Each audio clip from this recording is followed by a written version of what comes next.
All right, I'm ready. Good evening. I'm Dr. Emmett Brown. I'm standing on the parking lot at Twin Pines Mall. It's Saturday morning, October 26th, 1985, 1:18 a.m. And this is temporal experiment number 1. Come on, Einie. Hey, boy, get in there. That a boy. In you go. Get down. Get your seatbelt on. That's it. Whoa. Okay. Please note that Einstein's clock is in precise synchronization with my control watch. Got it? Right, check, Doc. Good. Have a good trip, Einstein. Watch your head.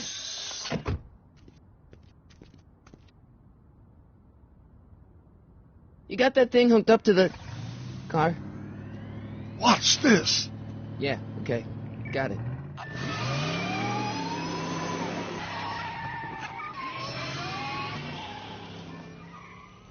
Not me. The car. The car.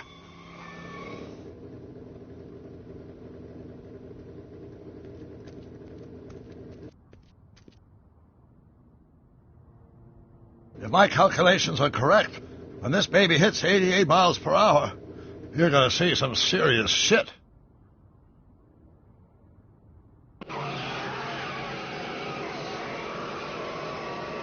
Watch this, watch this.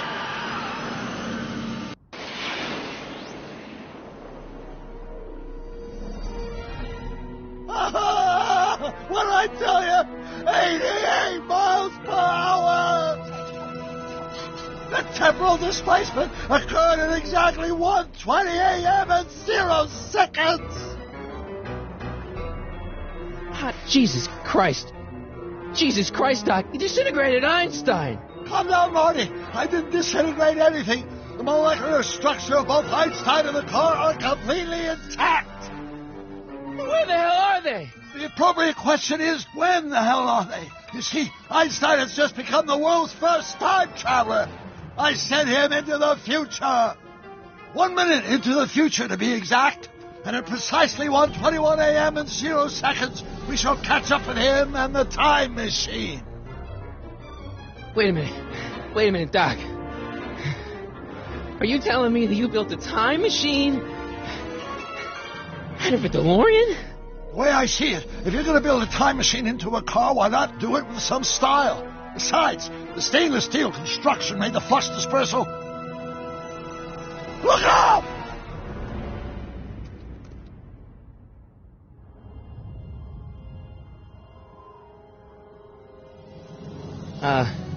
Doc? Huh, that's peculiar. Where's the car, Doc? It should have caught up with us 27 seconds ago. Doc, what happened to Einstein? No need for concern. It's probably just a minor miscalibration of the time circuits. Marty, could you get my notebook? It should be in the toolbox.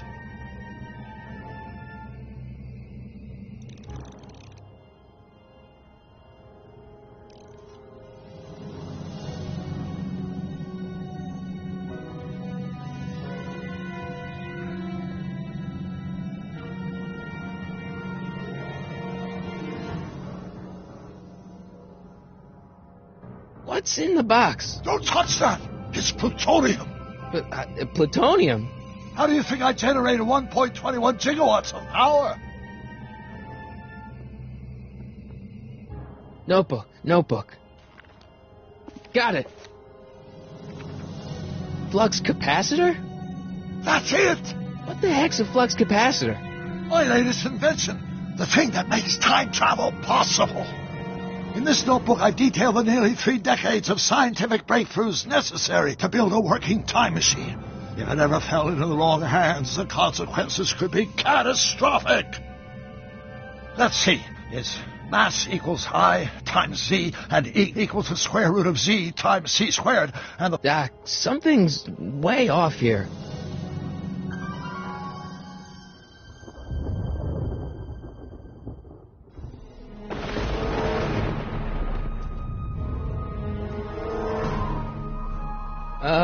Doc?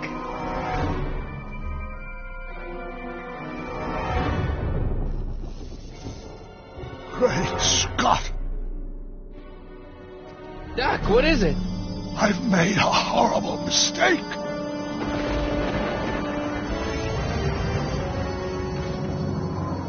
Doc! Doc, no! I'm sorry, Marty. Doc, come back! Doc! Doc!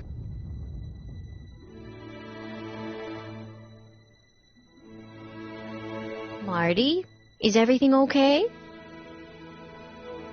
Yeah, Mom, it was just a nightmare. I was in the past, and Doc was there.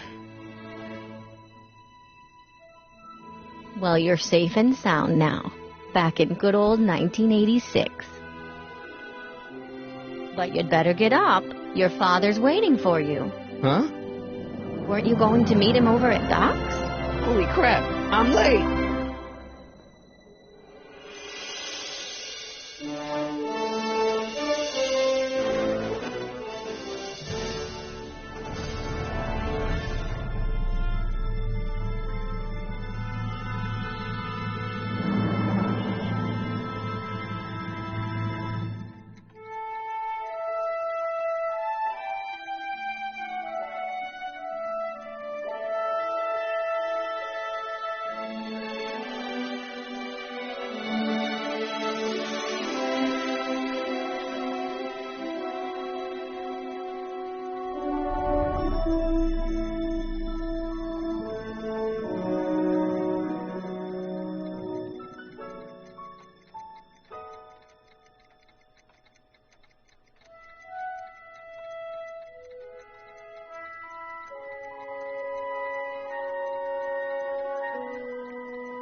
Dad, are we too late to stop the sale? Better late than never. You wouldn't believe how much rare stuff there is back here. That's Doc's stuff. The city has no right to... Now, son, I know you're upset, but your friend's been gone for months, and the city really seems hell-bent on using his land for that new parking garage. And, hey, is that a first edition Jules Verne? It's just not fair. But at least things can't get any worse. Hey, Marty. Hi, Biff. Come to see if the old crackpot had any buried treasure? Nah, I guess I'm just... remembering.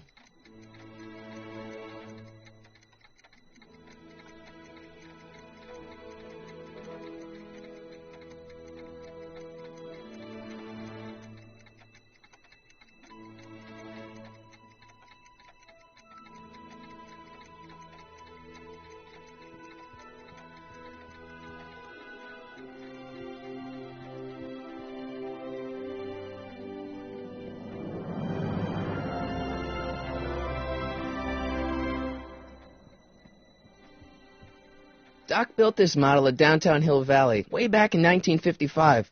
The clock tower in the courthouse even works. What the? Is that Doc's notebook in there? Hey, that looks just like the courthouse. You gotta hand it to the old coot. He was good with his hands. Biff, can I see that a minute? This would look great in my fish tank. Give the old carp something new to nibble on.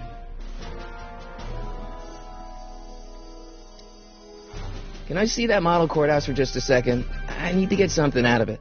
Like what? A not guilty verdict? That was a joke. Oh, ha. But really, can I? Nah, I think I'll hold on to it. Give it here, Biff. Well, well, looky what we have here.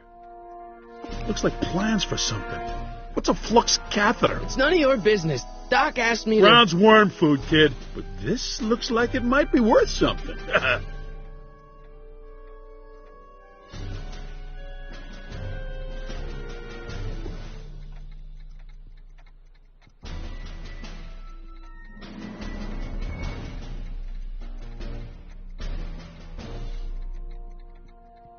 Hey, Dad.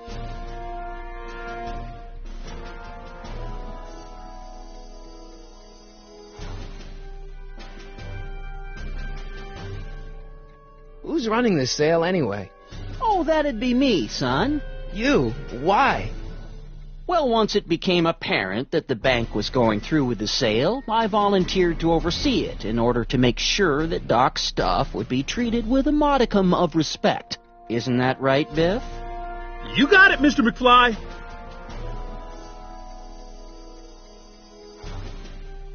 I'm telling you, this sale is a joke. Doc's only been gone for a few months, and I happen to know... Yes, you've told us he's not dead. He's on a trip. Let's say you're right. Have you considered that this trip may not have been entirely voluntary?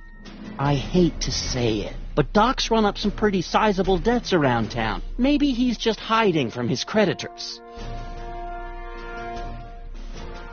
You got Doc wrong. Sure, maybe he's not so good with money. That's just because his mind's always on bigger things. But he's still a straight-up guy. He'd never run away from his problems. Well, you know him better than I do, son. But the bank is within its rights to sell off his stuff. Maybe you should try to find some things to remember him by before Biff grabs them all.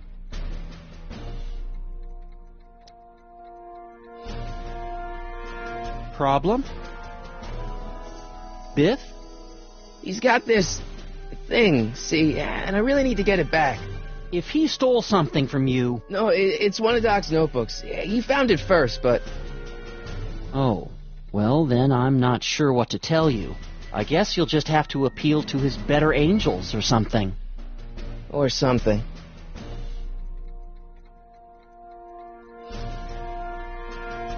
Do you think dreams can predict the future?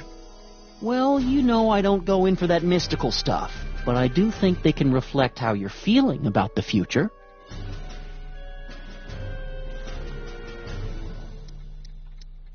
That notebook is Doc's legacy. I've got an obligation to protect it. Now, hold on a minute. Didn't you just get done telling me Doc's still around? Off traveling somewhere?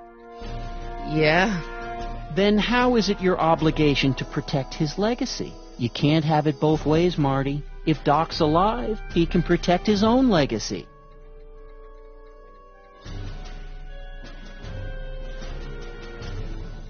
I'll keep looking around. Thanks, Dad.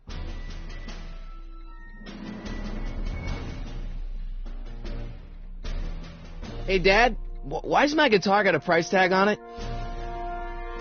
Sorry, son. Must have been an overzealous clerk. Just pick it up. I'll iron things out with the bank.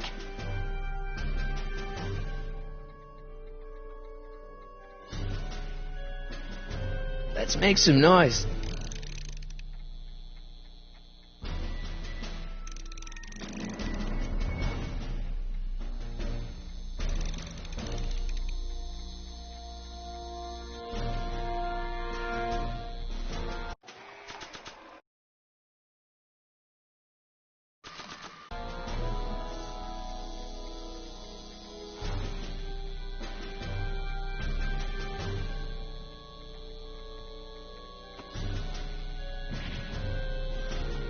Here's an oldie, but a goodie. 1, 2, 3. Hey, look! It's Chuck Butthead. Let me show you how it's done.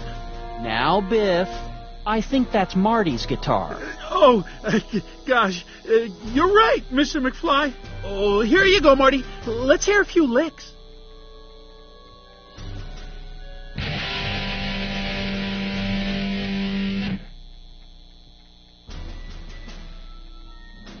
Man, you kids have ruined rock and roll.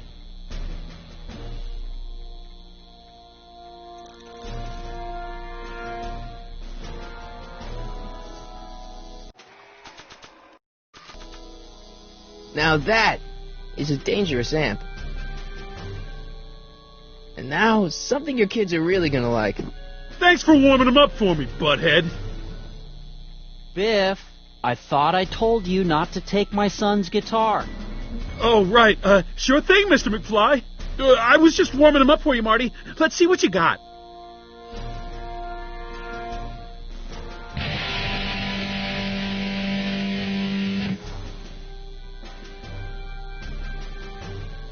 Man, you kids have ruined rock and roll.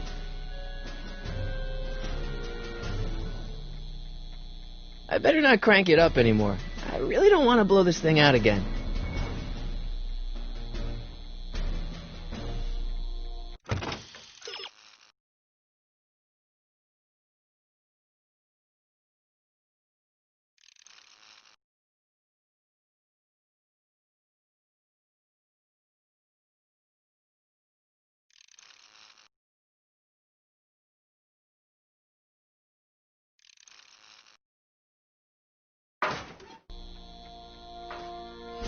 You want to hear a number by Biff and the Biff Tones? Always happy to play for my adoring fans. Now, Biff.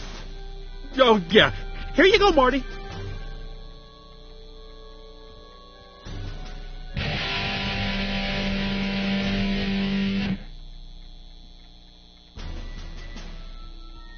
Man, you kids have ruined rock and roll.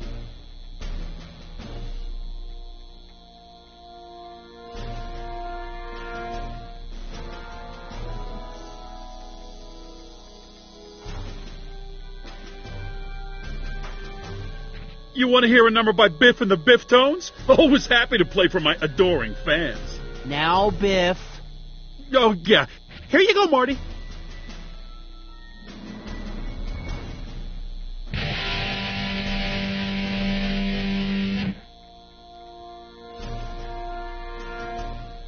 Man, you kids have ruined rock and roll.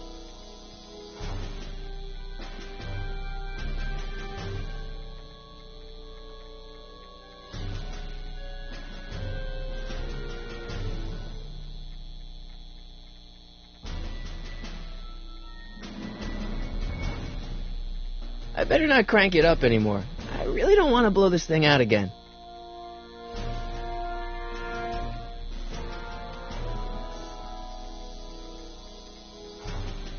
Now that is a dangerous amp.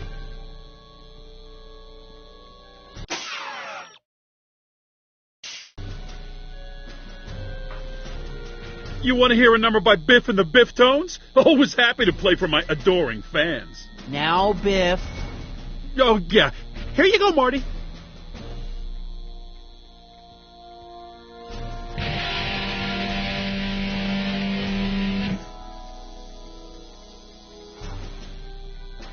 Man, you kids have ruined rock and roll. You're lucky your old man's here, butthead.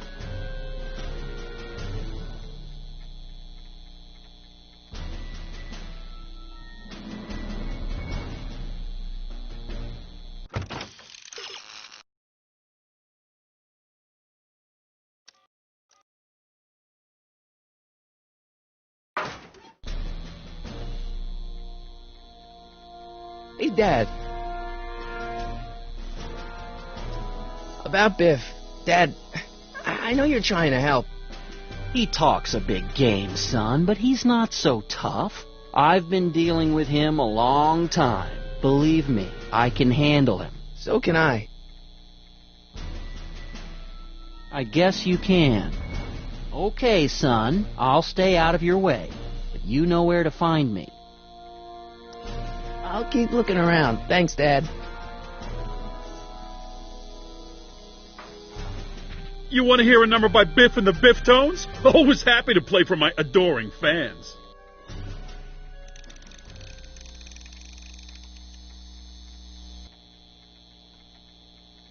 Now watch me blow the lid off this joint. Whatever you say.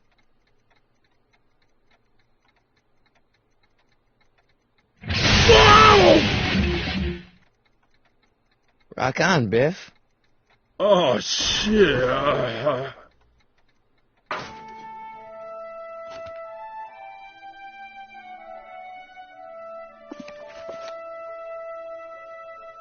Doc, where are you?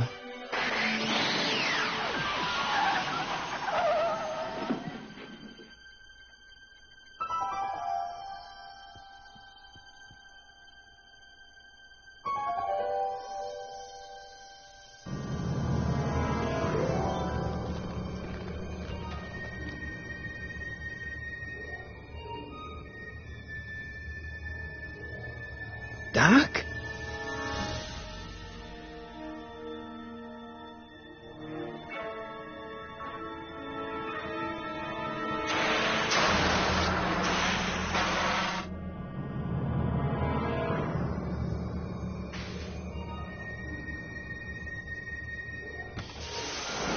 Einstein!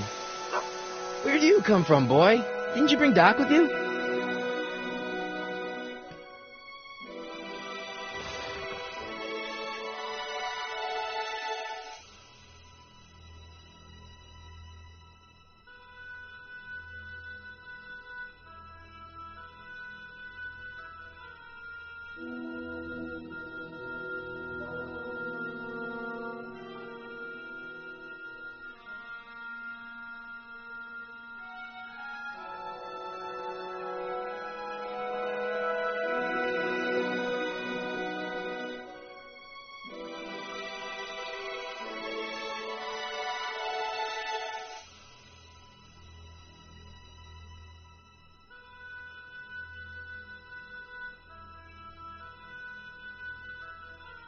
Okay, Doc, I know I haven't seen you in a few months, but I'm pretty sure this isn't your shoe.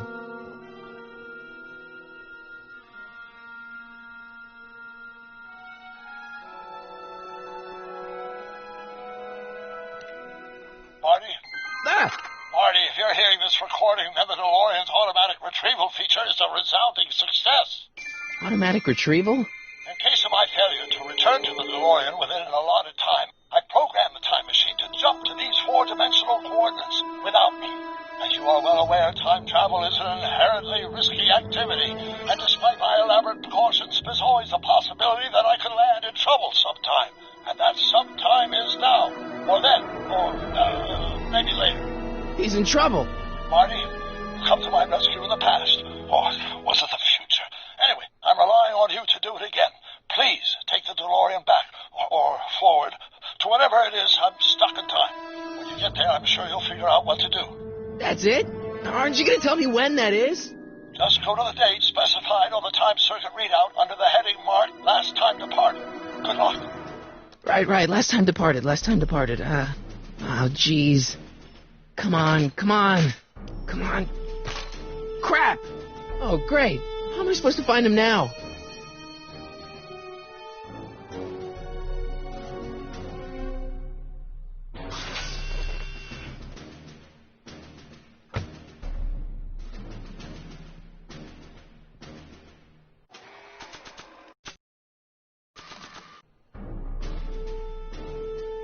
What do you know about this shoe, Einie? Great Scott! I think he's onto something.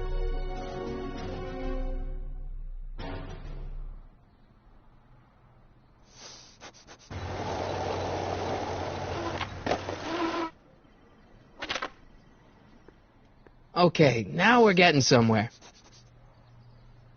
How's this supposed to lead me to Doc, Einie?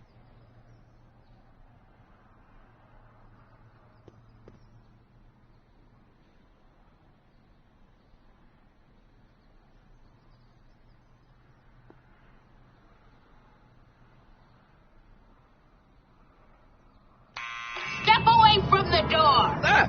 Now, let me get a look at you. Einstein, come on! Just as I suspected. Hooligans! Get along now! Scat!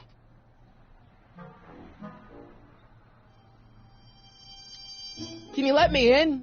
I've got something to show you. What is it? Let me see.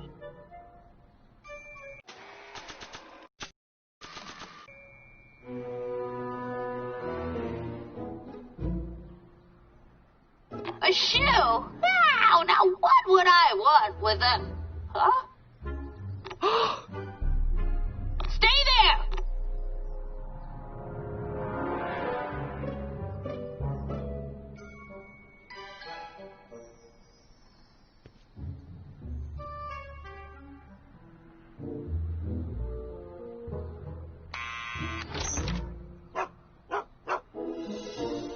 Leave that creature outside! Sorry, Einstein.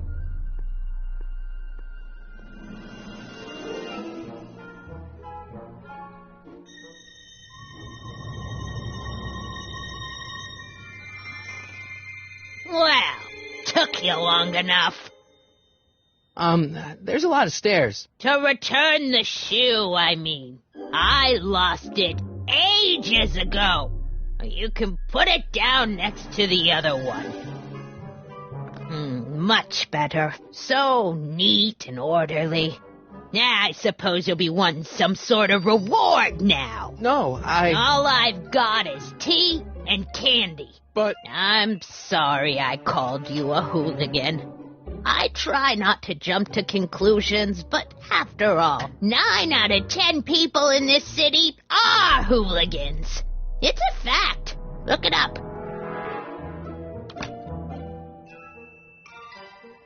Have a seat, Sonny.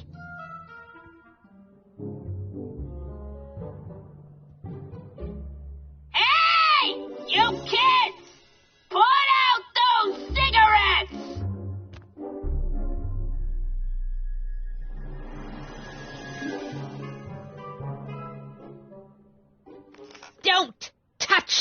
things.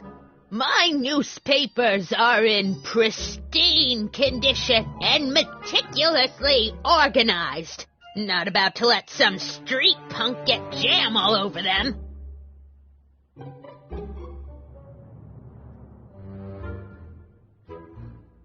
Miss Strickland?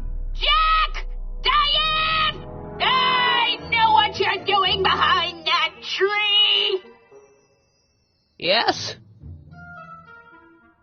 Do you remember when you lost your shoe? Shoe? That shoe over there. Oh, that shoe! Huh. Aye, what a nosy Nelly! No one likes a busybody, you know. But... Oh, fine, let me think about it. Yes, I remember. I lost it in a scuffle with a dog. Oh, when was it? Oh, yes, the day that speakeasy burned down. A speakeasy? In Hill Valley? Don't act so surprised, young man. Your generation doesn't hold a copyright on moral depravity, you know. Sin has been on the prowl in Hill Valley since the day it was founded. Wow, a speakeasy. That must have been wild. Is it true they used to drink gin out of slippers like my grandma said? Don't romanticize the past, young man. Prohibition was a time when gangsters ruled the town while honest citizens quaked in their beds.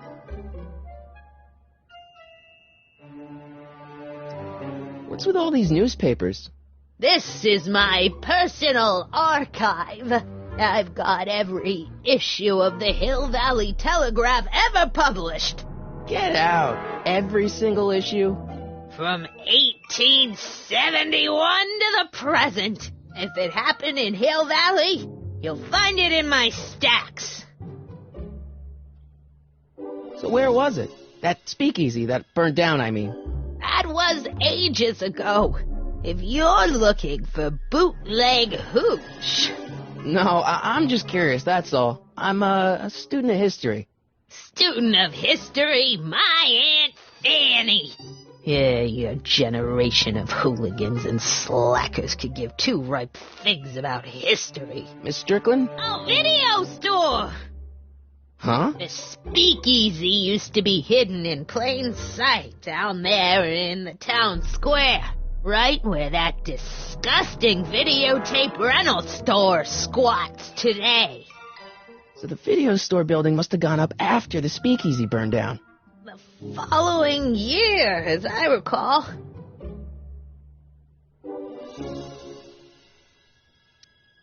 I guess somewhere in these stacks there must be an article about the speakeasy burning down. Naturally. I probably wrote it myself.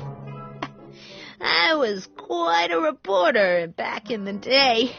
Any idea what date that article came out? Well, obviously the day after the speakeasy burned down. Doing some stargazing? No, I set my sights on lower things. Is that?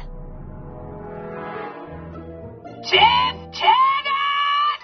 Get away from that hubcap before I call your father!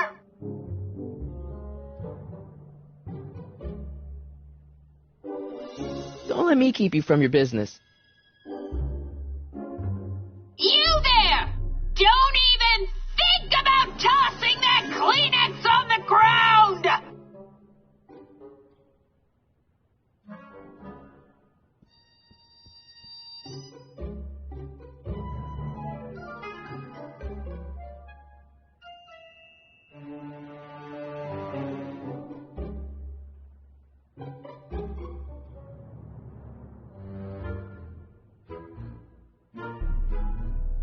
Man, she keeps it hot in here. That's the kettle. I'll be right back with some tea. Then don't touch anything.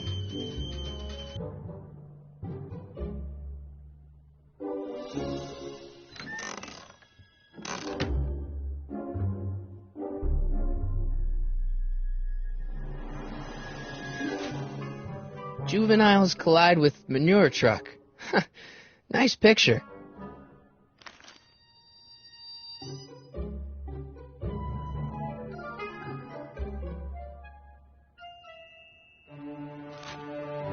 Brown Mansion destroyed. 1962. No, that's not where Doc's stranded. Alright, Einstein brought me this shoe, and Miss Strickland lost the shoe on the day the speakeasy burned down. But when did the speakeasy burn down? I at least need to know the year. Firm announces plans for Lone Pine Mall, Peabody Ranch to be rezoned for commercial development. I don't even know where to start looking for clues in these stacks. Wish I could narrow it down to a year at least.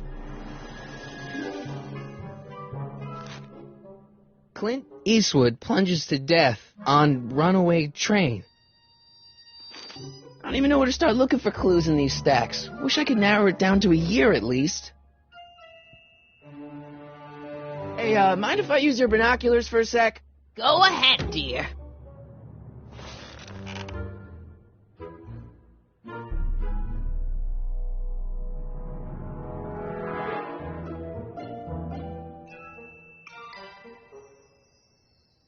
Rebuilt in February 1932. So the fire must have happened before then. But when? I need a date. Don't look at me. I'm far too old for you.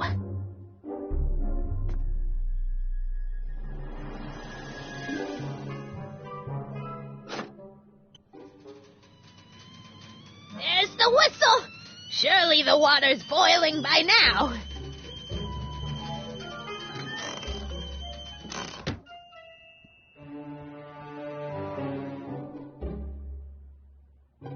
Let's see. Ground broken on site of former speakeasy. Singer vanishes. Hill Valley Expo delights crowd. Soup kitchen exposed. Here we go. Speakeasy arsonist slain. Legal procedure gave way to old-fashioned vengeance last night when a mob descended on the Hill Valley police station. The suspect in the speakeasy arson case, a drifter known as Carl Sagan, was pulled from his... Carl Sagan? It's Doc! Killed by a mob. What's the date? June 14th, 1931. Jeez, I gotta rescue him. My newspapers! Sorry, Miss Strickland. Let me... No! You've gotten my history out of order. Oh, do you know how long it'll take to fix what you've done? Oh, get out! Get out! Get out! Help! Police! I'm being attacked by hooligans!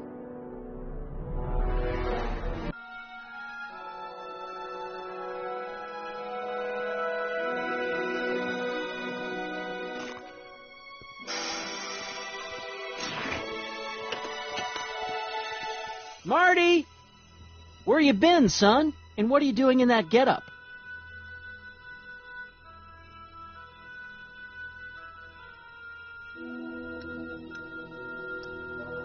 Didn't I tell you? I got the lead in the school play. We're doing... Grapes of Wrath? Right. Oh, Steinbeck! Who are you playing? Never mind, you don't have to explain. I'm sure whatever it is you're up to, you know what you're doing, right? I hope so.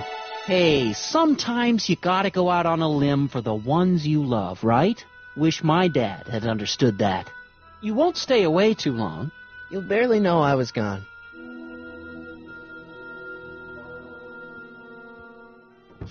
You ready to go, Einstein?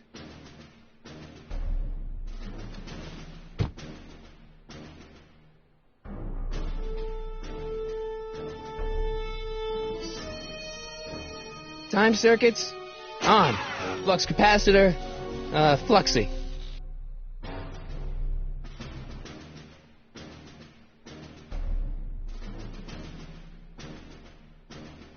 Okay, if Doc's gonna get killed on June 14th, 1931, I'll just show up the day before and get him out. I hope you know what you're doing, Doc.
Einstein, where'd you go now, boy?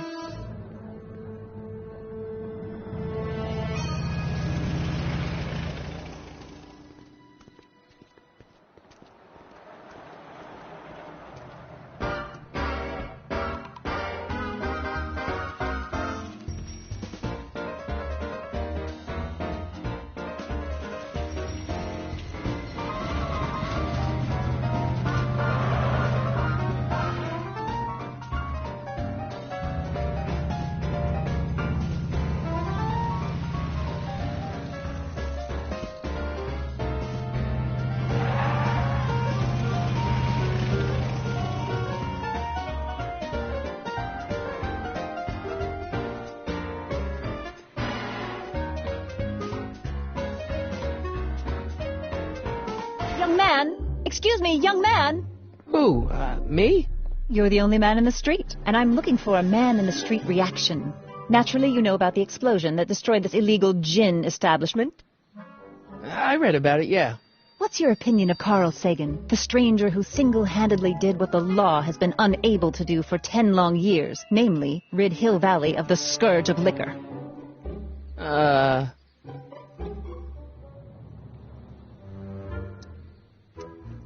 You can mark me down as a supporter.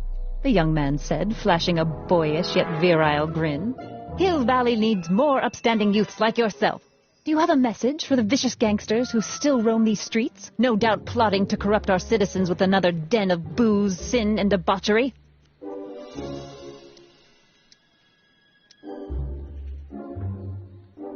Yeah, tell them, go ahead, make my day.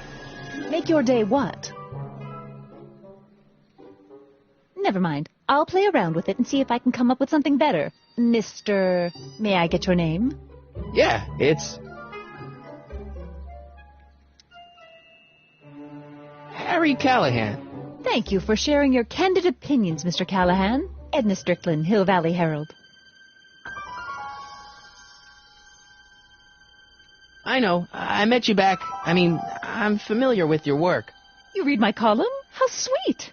I know it's just an etiquette column, but I believe it'll lead to bigger and better... Oh! Einstein, no. Down, boy. Is this wretched creature yours? He assaulted me once before. What's got into you? Aggressive dogs must be kept on leash at all times. It's the law. Look it up. Doc. I gotta find Doc.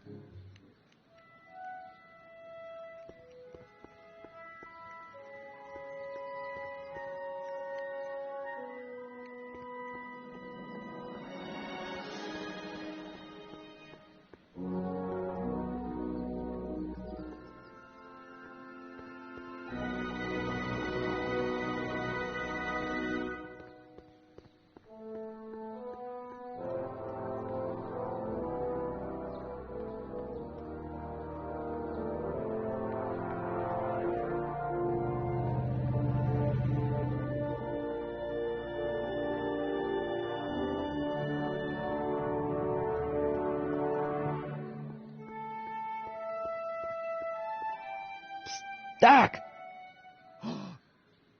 Marty! Doc!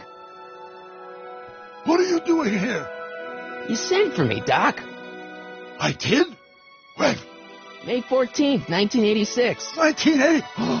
The automatic retrieval system. Of course. I'd almost forgotten about that. So what's our plan for getting you out of here? Plan? We don't need a plan. We don't. Not in the slightest. The police picked me up for that speakeasy fire a couple of weeks ago, but the DA hasn't got a case. They're releasing me tomorrow morning. So basically, I traveled 50 years into the past to deliver your car? Sorry about that, but it's so wonderful to see you. We have a lot of catching up to do. Yeah, you might want to hold off on that, Doc. Great Scott! I'm going to be gunned down by gangsters on the steps of the courthouse. Why would they do that? Guess they didn't approve of my burning down their speakeasy. Very funny, Doc. Maybe now we should come up with a plan. A plan? Right. But what?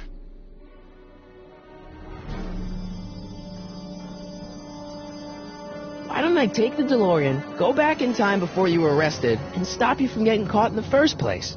Don't even think about it. Without my unjust incarceration, the events that sent you into the past might never happen, resulting in a paradox of continuum-shattering proportions. Jeez, we've been back together for 5 minutes, Doc, and you're already talking about the end of the universe. I've missed that. Don't be ridiculous, Marty. I was only referring to the end of the universe as we know it.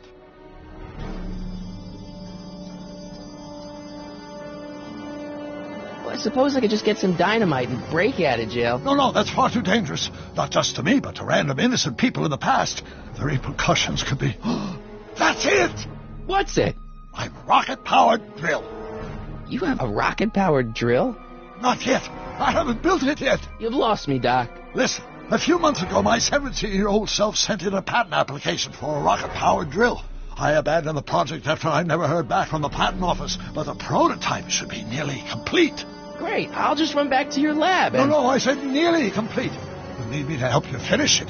How the hell am I supposed to sneak a half-finished rocket-powered drill into your cell? Not me. 1931 me. Wait a minute, Doc. You want me to convince your 1931 self to build a rocket-powered drill to break you out of jail? Precisely.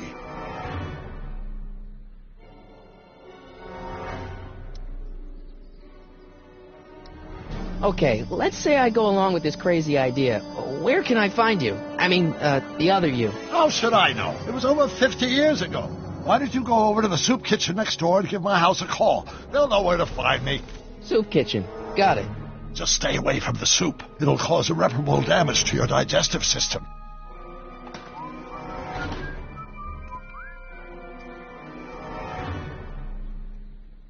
I guess I better get started. Don't worry, Doc. I'll get you out of here in no time. I'm not worried. Once you and my younger self put your heads together, you'll be unstoppable.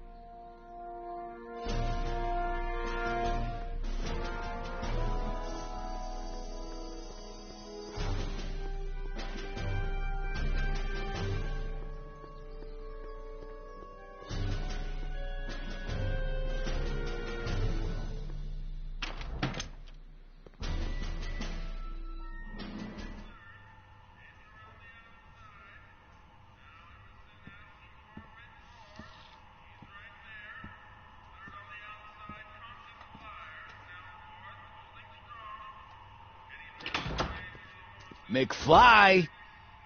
Biff? Kid! Grandpa? That's Mr. Tannen to you, Artie. What are you doing out here? Well, I was getting kind of hungry, so I figured I'd come down here for some free soup. Just thought I'd come down for some soup. Think, McFly. The DA's throwing around subpoenas like Babe Ruth. I don't think Ruth's a pitcher anymore. Shut it. If one of those subpoenas landed in the hands of my number cruncher, I'd be in a whole lot of trouble. I could even get sent up the river. You wouldn't want that, would you? Would you? No, of course not, kid. All right. That's better. What are you looking at, punk? Keep your eyes on the soup, kid. Well? Well, what? Well, what are you still doing here? Sorry, kid. I'll just run back to the safe house. You do that. And McFly? Yes? That hat's too flashy. You better let me hold on to it. Now scram! You got it, boss. And don't come out until I give you the all clear. I swear, if even one of you mooks could add 2 + 2 without your fingers, I'd dump that wimp into the lake. Hey! Anyway, I'm off to make myself irresistible. Don't let anyone burn down the shop while I'm gone.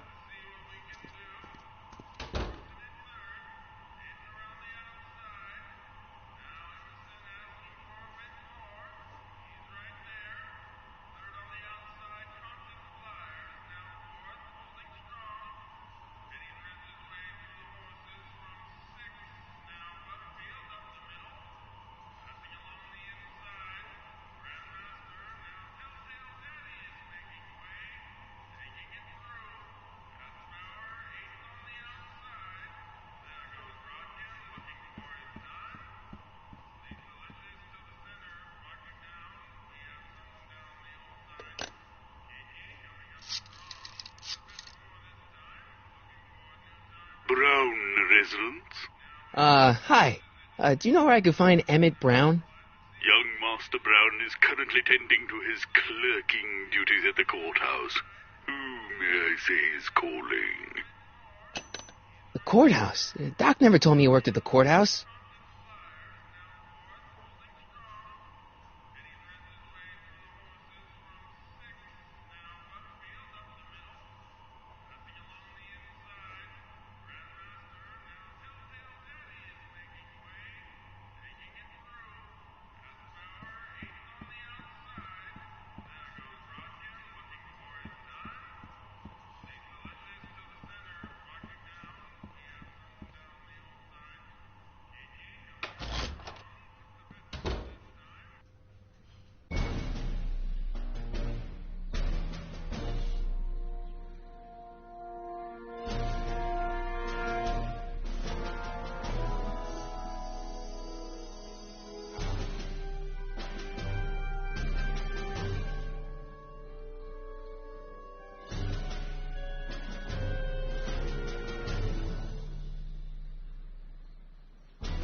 Young Doc's in the courthouse. I hope I'll be able to recognize him.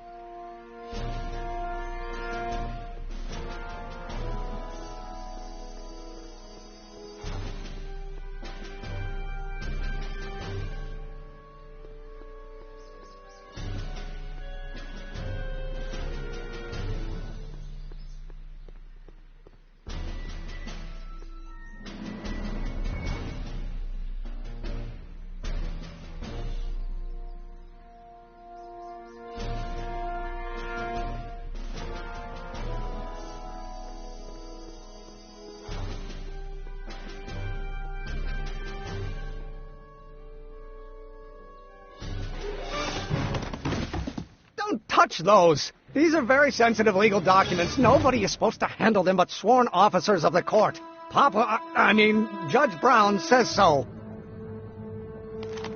Judge Brown? Doc. Nice to meet you. I'm, Harry Callahan. Emmett Brown. But I am a law clerk, not a doctor. Now please get out of my way. I have important business to transact. Naturally, H2A multiplied by the inversion of H has to come out less than expectation.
Multiplied by the inverse of A might well be equal to A.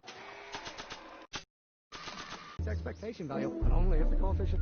Oh, think, Emmett, think. H to the A multiplied by the inverse of A. H to the A multiplied by the inverse of A.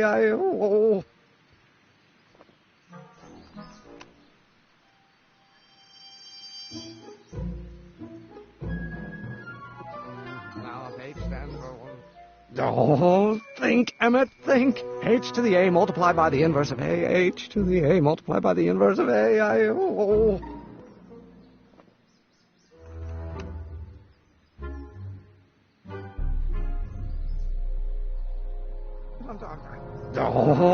think, Emmett, think. H to the A multiplied by the inverse of A. H to the A multiplied by the inverse of A. Oh.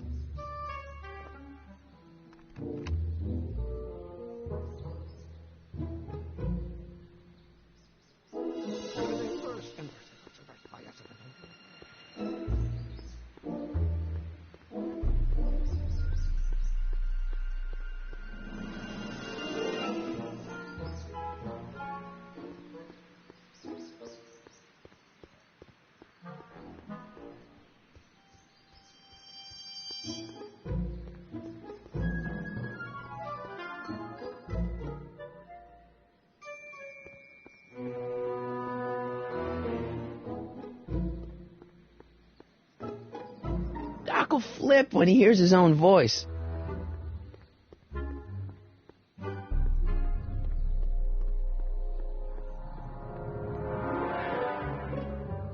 So, Doc, does this ring a bell? Oh, think, Emmett, think. H to the A multiplied by the inverse of A. H to the A multiplied by the inverse of A. Good grief! Is that me? I sound so... Young? I was going to say intense. I forgot how wound up I used to get. Yeah, but what are you muttering about? Oh, that's easy. It's Ivanov's conundrum. Just tell my younger self that H equals a Hamiltonian operator. Won't giving him the answer mess up the time stream? Only if it turns out that reality is actually nothing more than a holographic illusion created by the interplay of subatomic particles on a vast two-dimensional membrane. So... It'll be fine.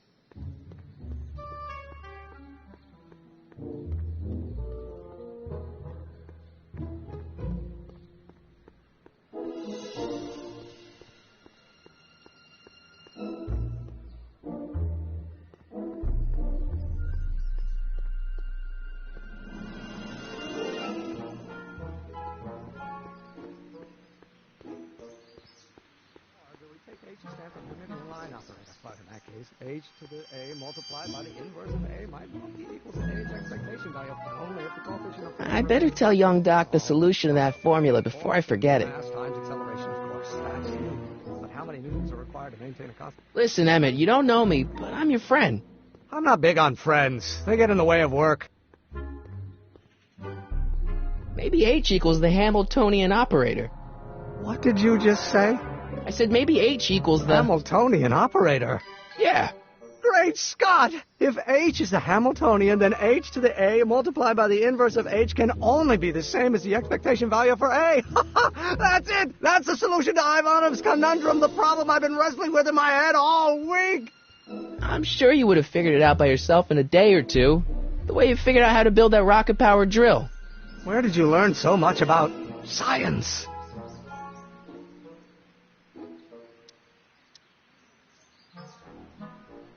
Well, it's like this. You know about my rocket power drill?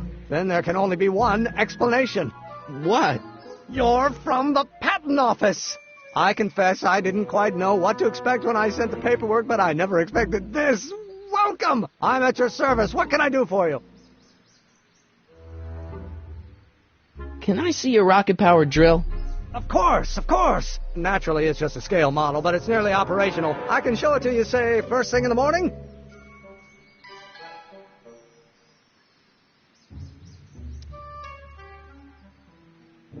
Nah, that's no good. I need to see a full-size model. That's fully operational. Tonight. Otherwise, we'll have to award the patent to a competing inventor, Dr. McCoy. It can't be done! I mean, it might be possible to construct a full-size working model in that time frame, but I haven't got the main ingredient for the fuel. I'll get it for you. What is it? 190 proof grain alcohol. And you know how difficult it is to get a hold of alcohol these days. Especially now that someone's blown up the speakeasy. And besides, there's no way I can get off work until I've delivered the subpoena. It's part of the investigation into the business affairs of Kid Tannen. Is it vitally important you see that rocket-powered drill today? Yes. Is it vitally important you deliver that subpoena today? Yes! Listen, I'll help you deliver it, and I'll see to it you get the alcohol you need. Shh! It'll help you get that drill finished by tonight. Deal? Deal. Here's the subpoena. Arthur McFly? I've got to subpoena my grandpa? Shh! It's Kid Tannen. Hey, I just saw him at the soup kitchen yelling at Arthur McFly. I'm not surprised. Arthur does the books for his business. What kind of business? That's what the DA is trying to find out. Let's go talk to him. No! Why not? Kid Tannen can tell us where Arthur's hiding. Yeah, well, he can also have us fitted for a Chicago overcoat.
Hey, Miss Strickland. Oh, hello, Mr. Callahan. Try not to draw any undue attention my way. I'm on the trail of a hot new scoop, as we in the newspaper business say.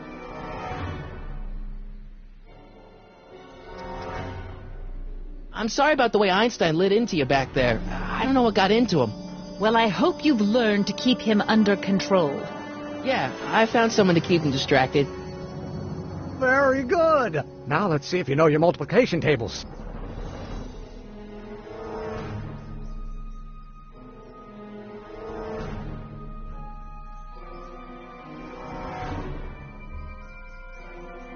What's the scoop? I've heard rumors that something shady is going on at the Sisters of Mercy soup kitchen. It's under new management, you know. And, we mustn't jump to any conclusions. Not till the facts are in. I hope to heaven it is just a rumor. That soup kitchen is the front line in the good fight. If it goes bad, what will happen to the Stay Sober Society? Not to mention all the charitable institutions that depend on me for soup deliveries.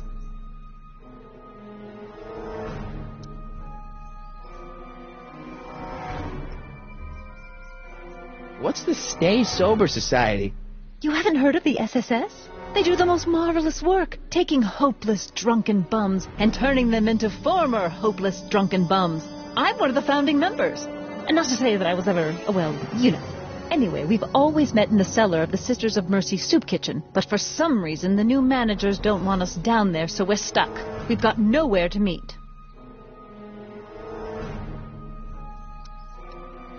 I know a place where the Stay Sober Society can meet. Oh? Where?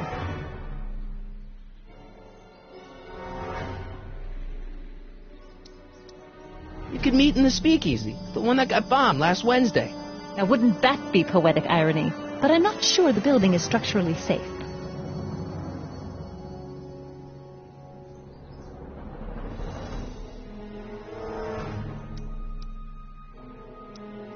You make hot soup deliveries? It's one of my many small contributions to the good cause. Healthy bodies, healthy souls, or so one hopes. I pick up barrels of hot soup at the kitchen, and I deliver them hither and thither. Hill Valley Orphanage, the St. Francis Xavier Ranch for Unwanted Children, Foggy Mountain Home for the Incurably Insane, Shady Acres Rest Home. Oh, I can barely keep track of them all. It's a very big job.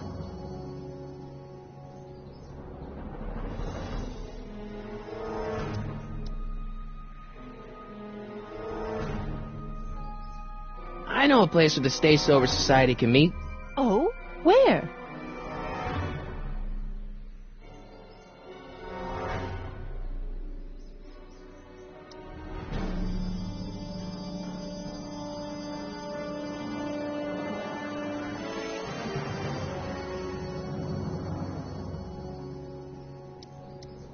The Brown residence. You mean Judge Brown's place? Yeah, I happen to be good friends with his son Emmett, and he's told me the judge would love to lend his place out for, good causes like yours. Really? Why, that's the most generous, public-spirited offer I've received in a month of Sundays. Please, tell your friend Emmett we accept. The meeting isn't due to start for a little while, so that'll give our people some time to set up.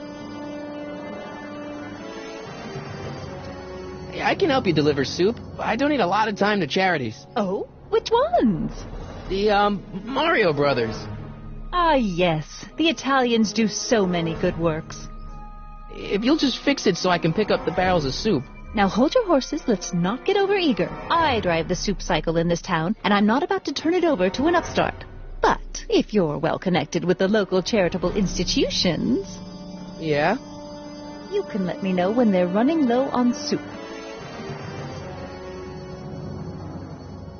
I got a book. Oh? Where?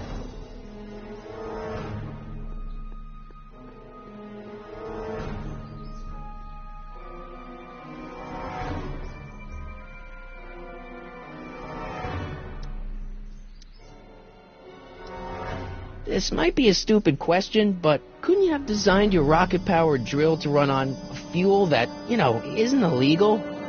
Illegal? What does law have to do with science? Science has its own laws. You, of all people, should know that.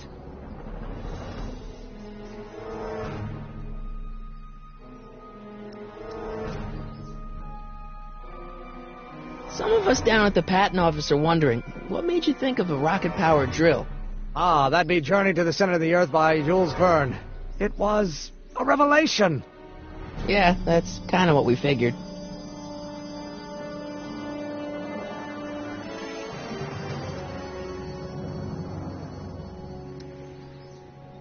But couldn't you tweak your engine design a little so it runs on something else? Like what? I don't know, gas maybe? Gasoline? Pfft, yesterday's news. You'll see. By 1940, automobiles will all run on pure alcohol.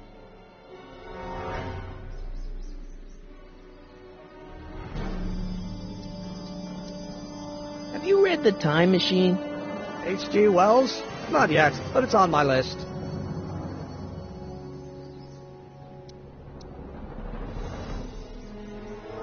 How about Kid Tannen? What do we know about him?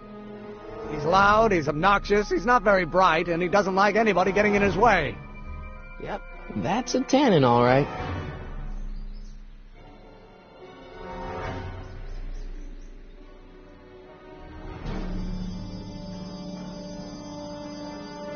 You have to deliver a lot of subpoenas?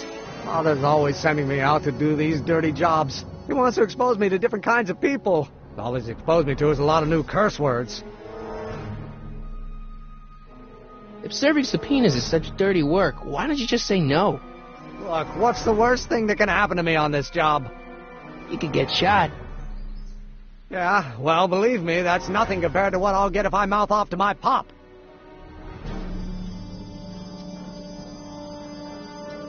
Any idea where we could find Artie?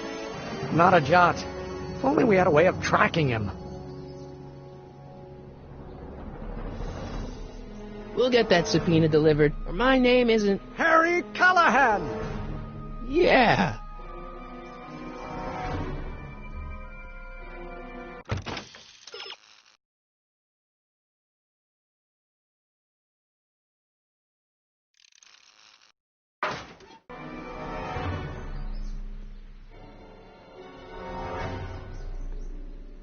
Hey, Miss Strickland.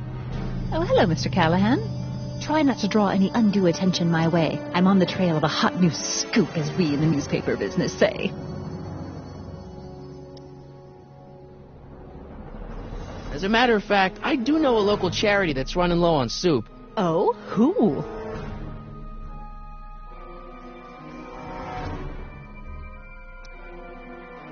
The Stay Sober Society. Bless you for thinking of them. But that meeting isn't scheduled to start for a little while. And we wouldn't want them eating cold soup.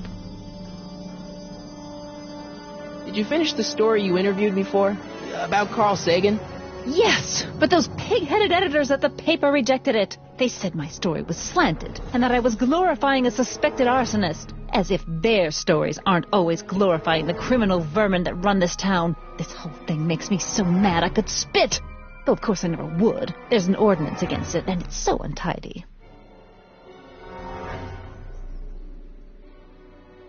I got a book.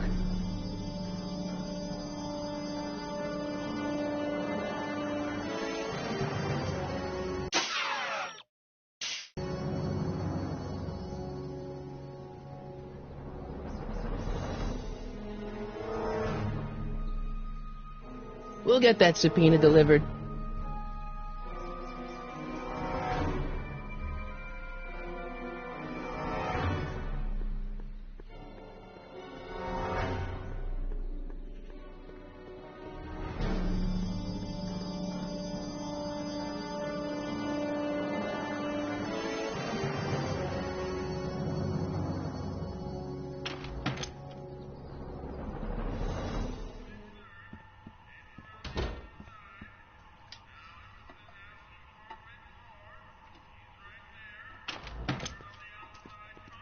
Hey, Q-Ball. What? The truck just arrived with a fresh shipment of, soup. Soup? Well, this is the regular soup, and this is the special soup. Right. Special.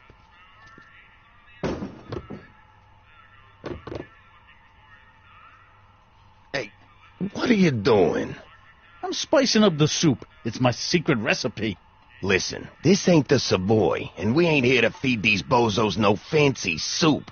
The boss has got a business to rebuild, so knock off the goofing and mind your post. All right. Just try the soup.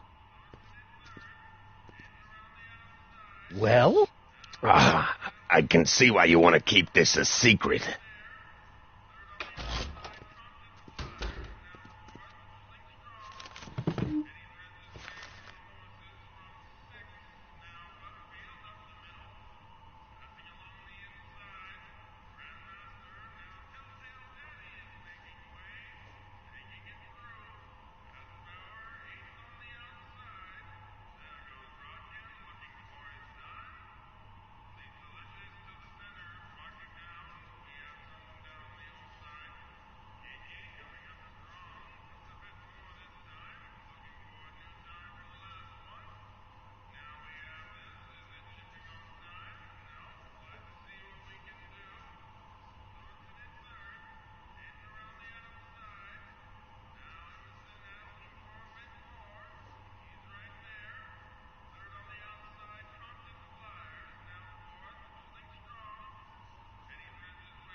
Excuse me. You talking to me?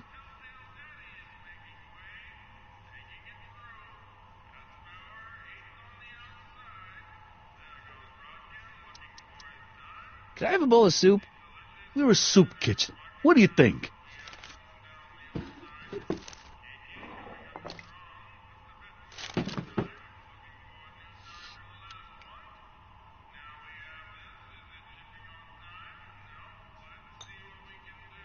What kind of soup is this? It tastes like...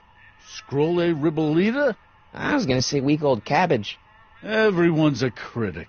Look, all I got to work with is this 2-bit soup in a barrel and spice rack that hadn't been restocked since the Coolidge administration. What do you think I should do to perk this slop up? Let's see. Have you tried... paprika? Paprika? I just think it could use a little color. Color?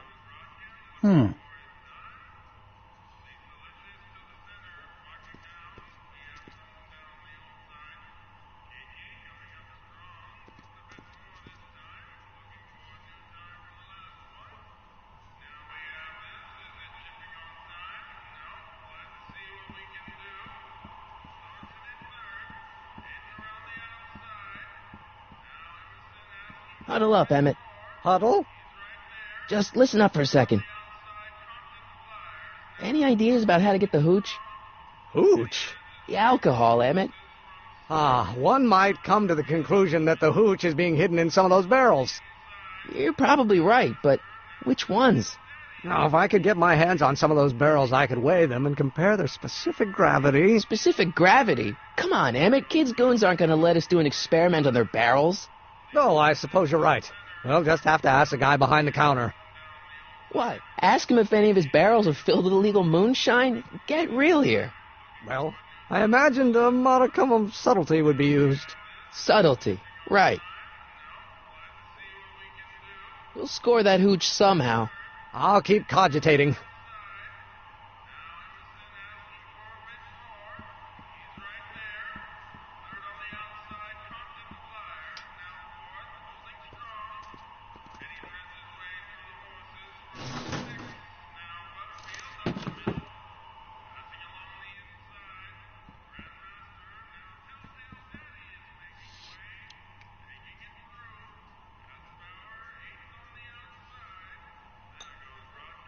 Okay, I've got some more ideas about your soup. Do tell. Let's see. Have you tried parsley? It might help to, complement the mellow flavor of the cabbage. Compliment the mellow... What are you talking about? Trust me. You might be on to something, kid. Let me see what I got.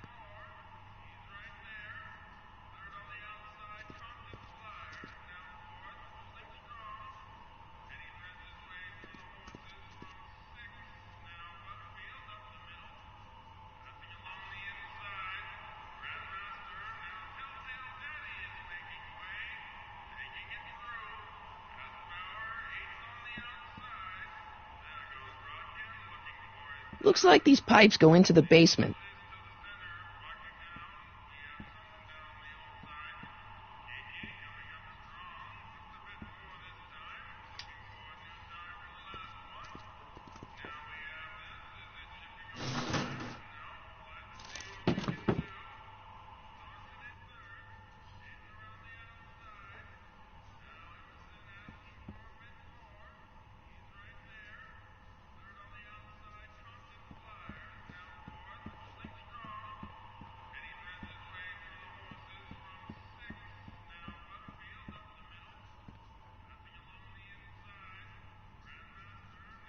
Looks like these pipes go into the basement.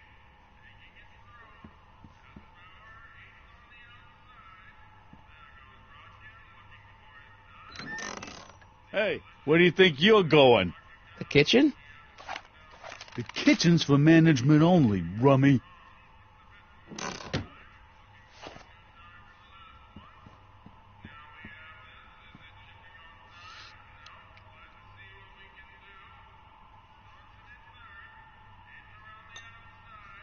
I still think the soup needs more flavor.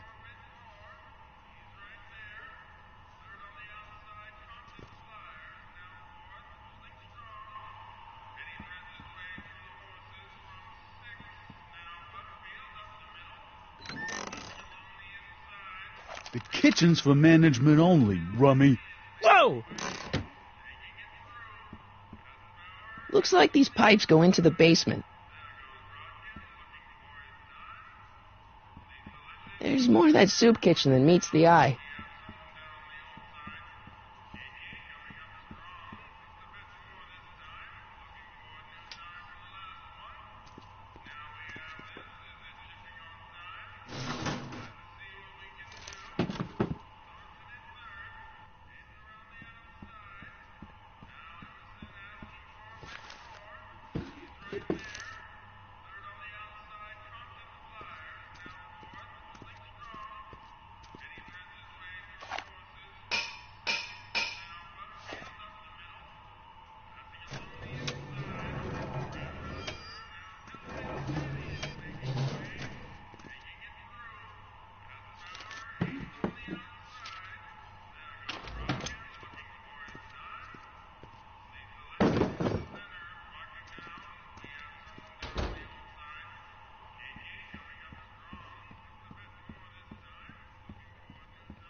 There's no way I'm gonna keep that door open without some help.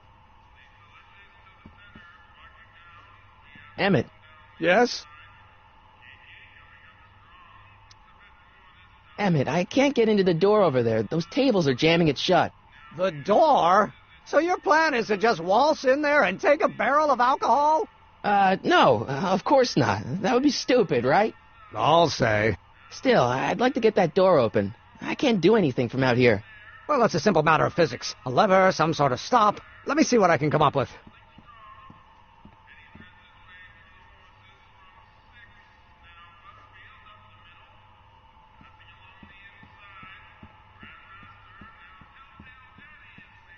Eureka!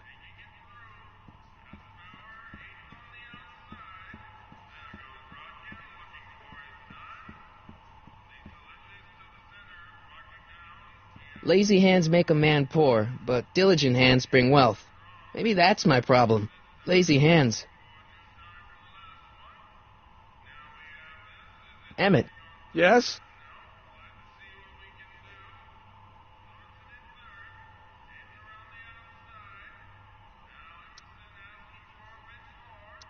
Obviously, this kitchen isn't the speakeasy.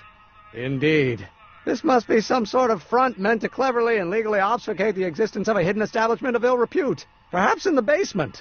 Right. That might explain the elevator. Oh, that's interesting. Just a little mechanical ingenuity. In the end, the door is open. Yeah, good job. We'll score that hooch somehow. I'll keep cogitating.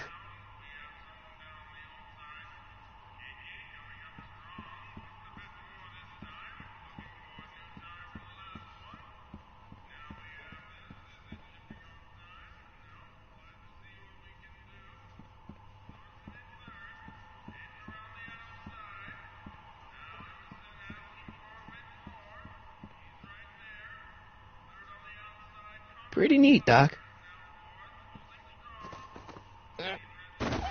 Nope. I'm still not getting through here. But at least those tables are propped up now.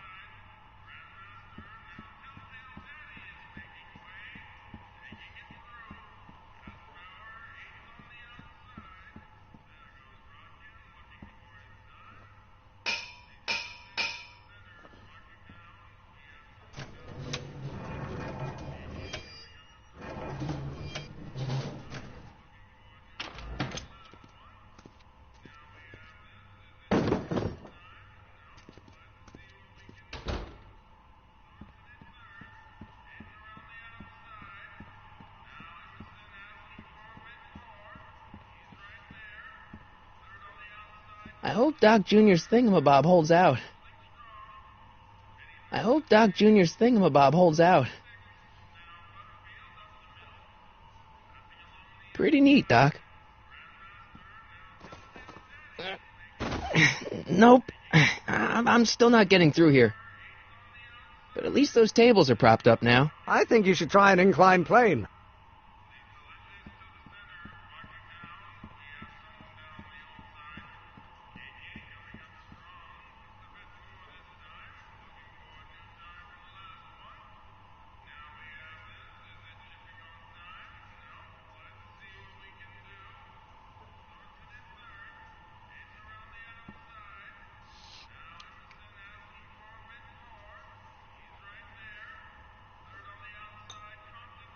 I still think the soup needs more flavor.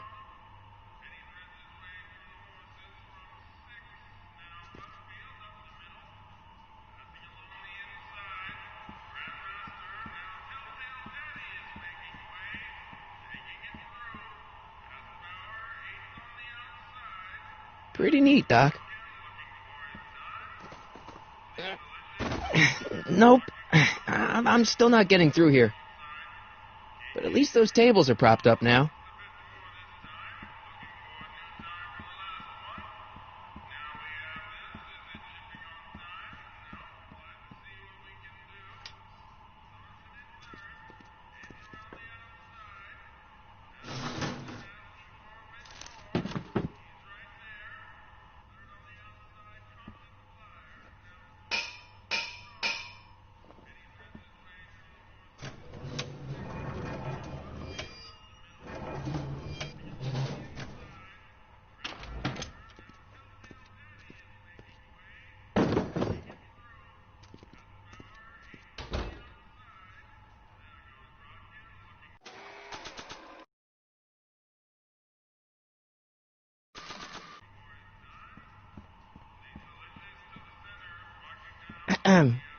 What is it, kid?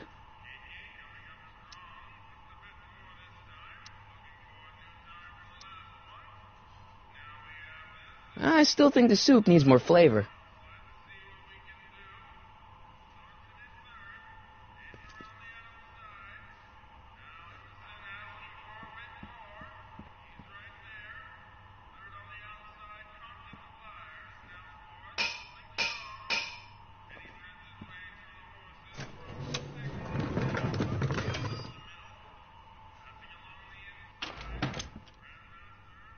Ah, Miss Strickland.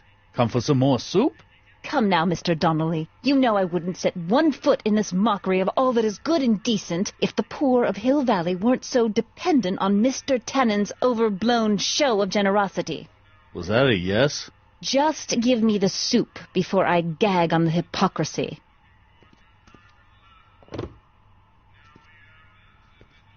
I'll tell the boss you said hello. I'll just bet you will. Edna picked up the barrel of hooch. Now all I have to do is to get it from her somehow.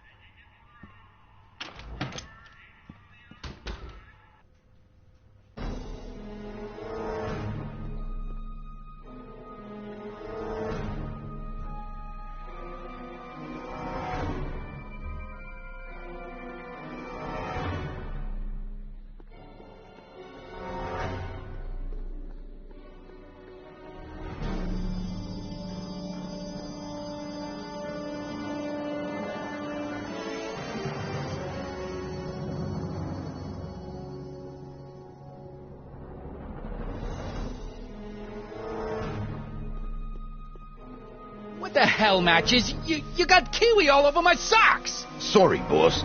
Get out of here. How about you? Huh? I'm sitting at a shoe shine booth. You walk up. Either you're here to shine my shoes, or you got a death wish. Which is it?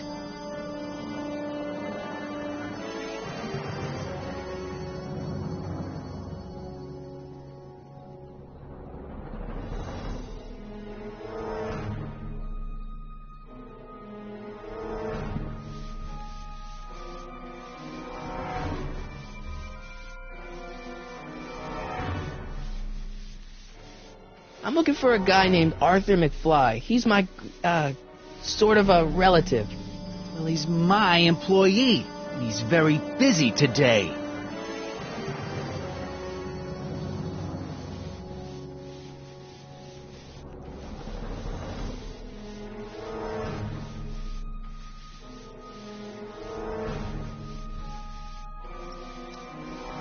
Isn't that Arthur McFly's hat you're holding?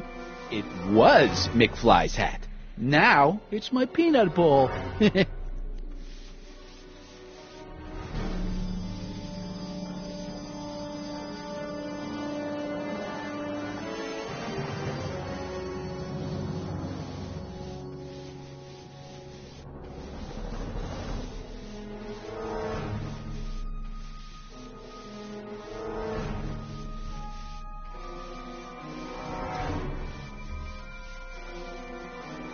Can I have some peanuts? Why not? I'm a magnanimous kind of guy. Go ahead, knock yourself out. Don't mind if I do. All right, break time's over. Back to work.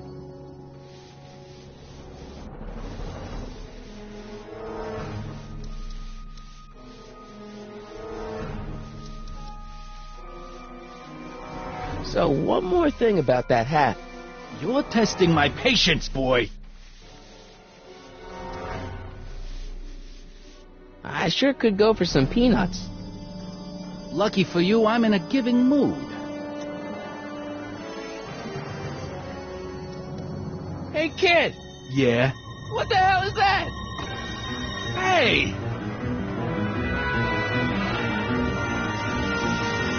What'd you do?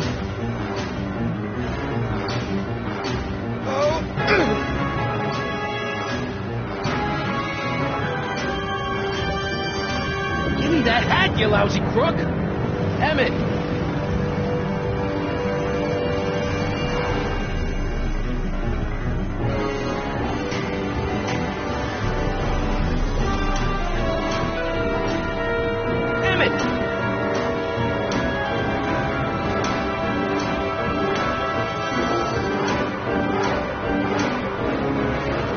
Nobody makes a monkey out of Kid Tannen! Hey!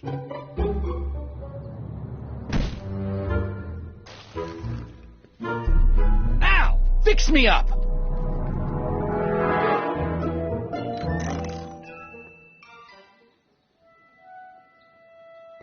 Where'd you learn how to move like that? Sandlot football. They used to call me the Streak. Get out!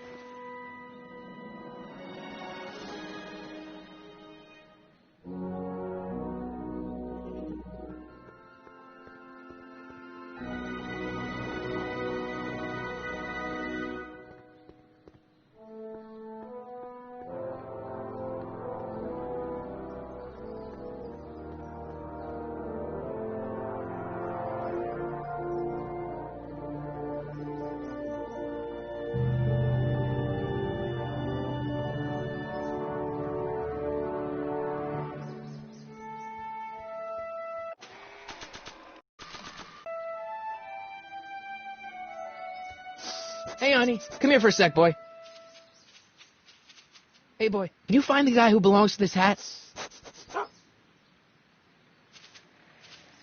Where's he going? Only one way to find out.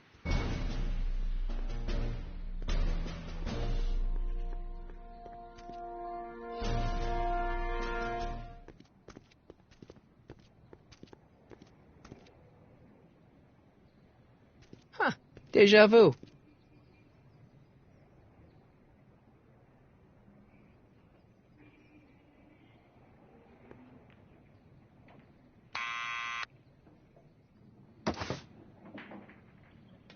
Yeah? Who is it? It's McFly! Shh, I know!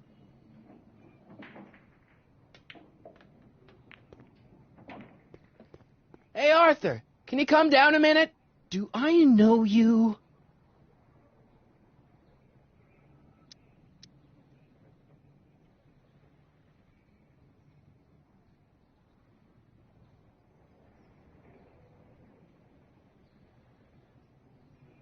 We represent the law.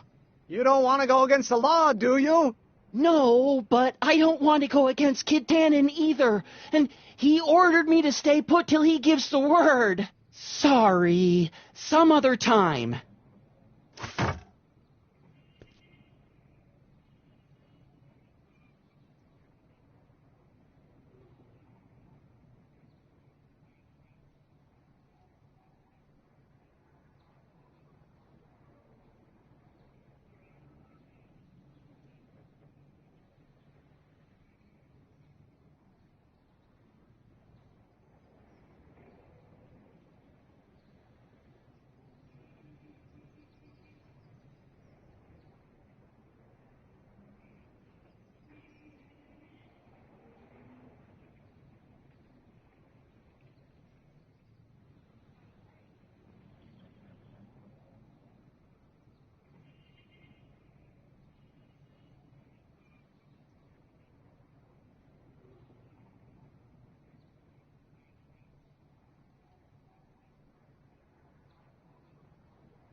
Need any help?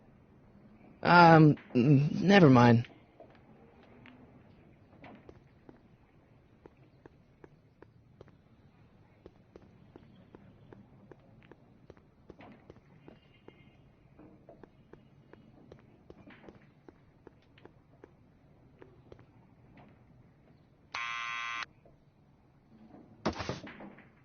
What now?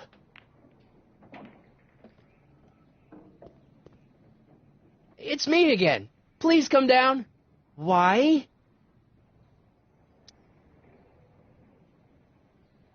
We've got something for you. It's a subscription to the Accountant Weekly. You won't come out if we knows why we're really here. No, right. I'm not interested. And besides, the boss won't let me leave the room. Sorry, some other time.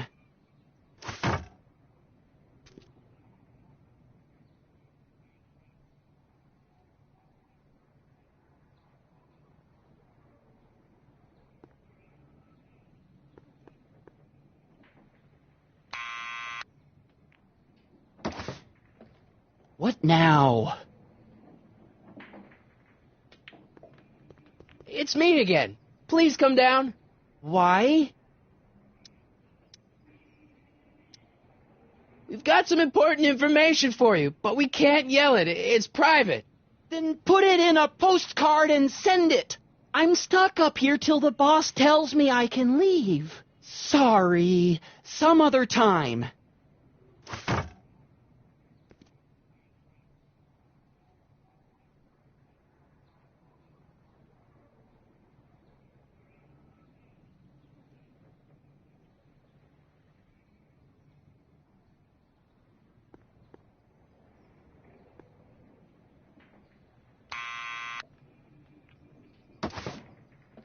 What now?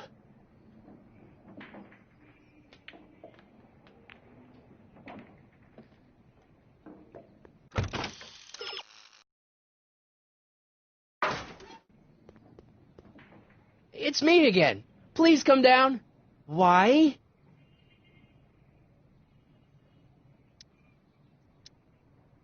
We represent the law. You don't want to go against the law, do you? No, but I don't want to go against Kid Tannen either. And he ordered me to stay put till he gives the word. Sorry, some other time.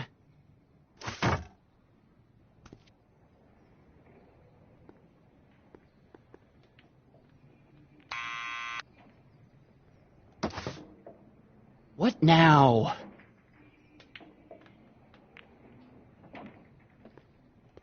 It's me again. Please come down. Why?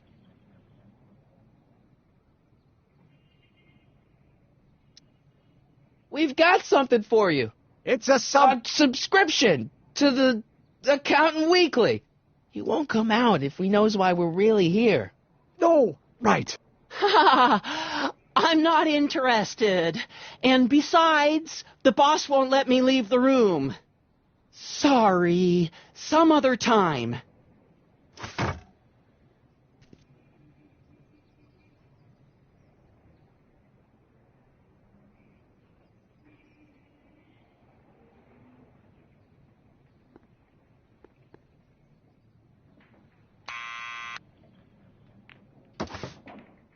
What now?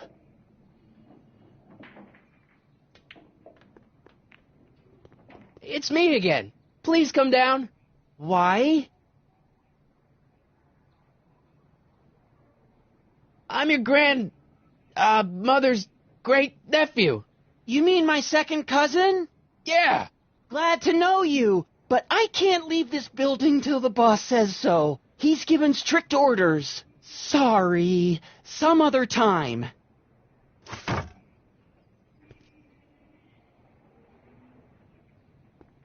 Thanks for bringing us here, boy. We'll take it from here.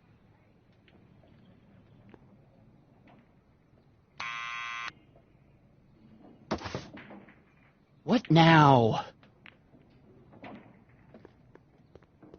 It's me again. Please come down. Why? We've got some important information for you, but we can't yell it. It's private. Then put it in a postcard and send it. I'm stuck up here till the boss tells me I can leave.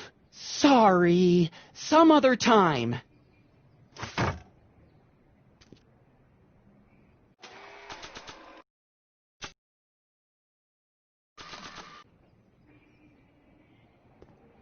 Nah, I don't think so.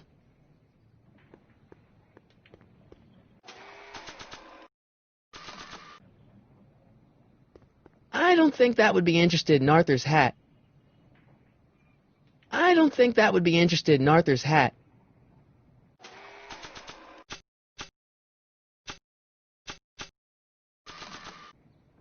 I don't want to mess up my picture of Dad like that.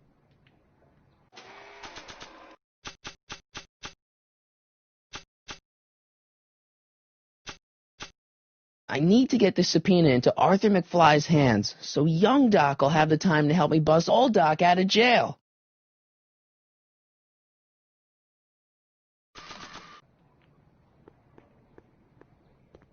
Maybe not. Not sure what that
Cannon's not too bright.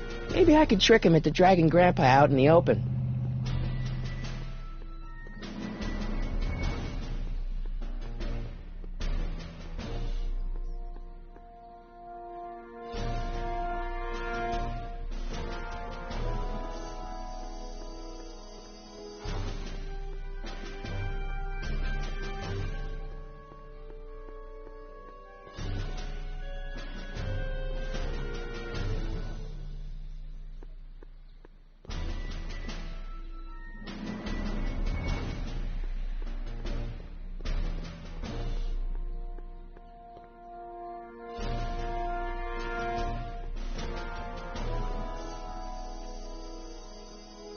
Well, well, look who's back! They say rats always return to the scene of the sinking ship. Get 'em, Matches!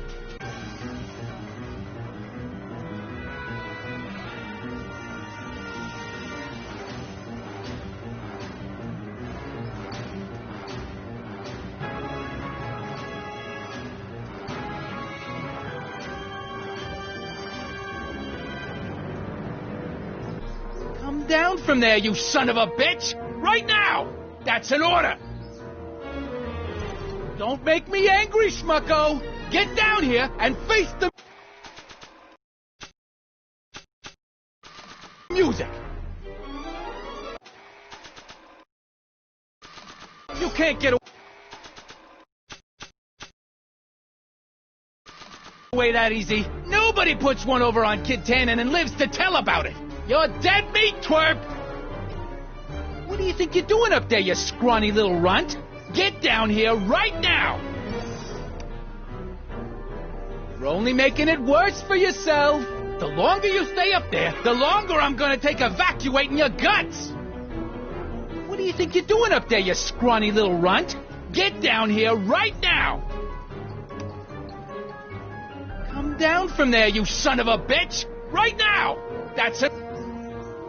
What do you think you're doing up there, you scrawny little runt? Get down here right now! Don't make me angry, Schmucko! Get down here and face the music! What do you think you're doing up there, you scrawny little runt? Get down here right now! You can't get away that easy. Nobody puts one over on Kid Tannen and lives to tell about it. You're dead meat, twerp! Better start composing your epitaph now, because I'm going to carve it into your face! In bullets! Get down here! You're only making it worse for yourself. The longer you stay up there, the longer I'm going to take evacuating your guts! Eviscerating. That's what I said. So if you know what's good for you, you'll get the hell down from there. You listening? I'm a patient guy, but my trigger finger's getting itchy. So I'm counting to 3. 1, 2, 3. I know what comes after 2, dummy. Just trying to help, boss. Let me do the counting. Now, where was I? Tree. You know what? Forget counting. Just get the hell... What do you think you're doing up there, you scrawny little runt? Get down here right now! Come down from there, you son of a bitch! Right now! That's an order! Don't make me angry, Smucko! Get down here and face the music! You can't get away that easy. Nobody puts one over on Kid Tannen and lives to tell about it. You're dead meat, twerp! Better start Einstein! Help! Yeah, lay off! Get away from me, you crazy mutt! Go away, dog. We're busy here. Go on, scram! Hey! Where'd he go? You let him get away, idiot!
I hope Arthur's still where I left him.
I hope Arthur's still where I left him.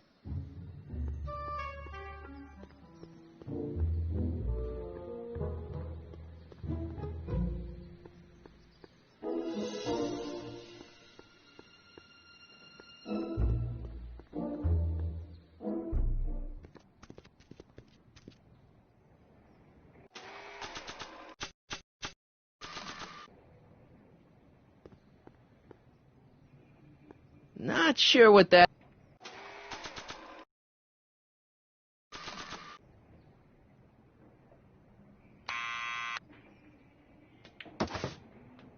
What now?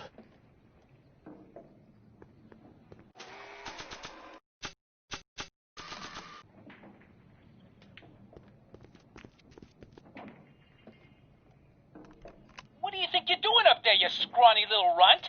Get down here right now! It's Kid! Right away, boss! Where's Kid?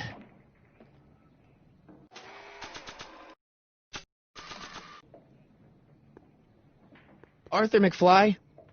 Yeah? Got something for you. Thanks. A subpoena? Ordering you to appear in court and provide evidence in the investigation into... Kid Tannen? Take it back! You can't get rid of it, Mr. McFly. Once you've been served, it's your duty to report to the court at the earliest possible time. Failure to do so could lead to a warrant for your arrest. Arrest! But Kid'll kill me. Stupid Artie. Holy cats, what am I gonna do? I suggest you avail yourself to the protection of the court. Oh gosh.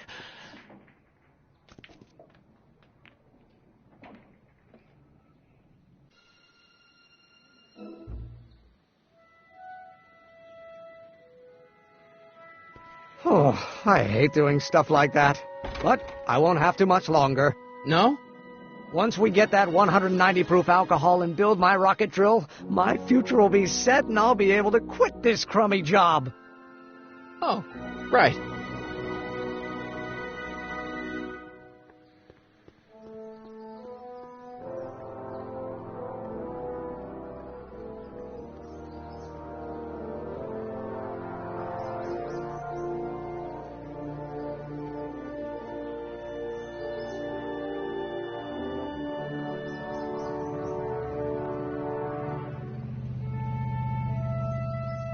Hey, Miss Strickland.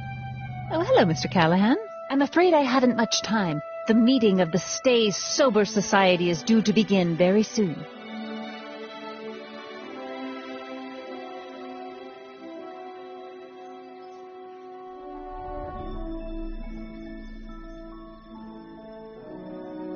You asked me to tell you if one of the local charities is running low on soup.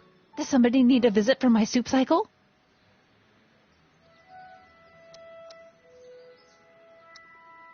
The rest home. No, it's way past their bedtime. You asked me to tell you if one of the local charities is running low on soup. Does somebody need a visit from my soup cycle?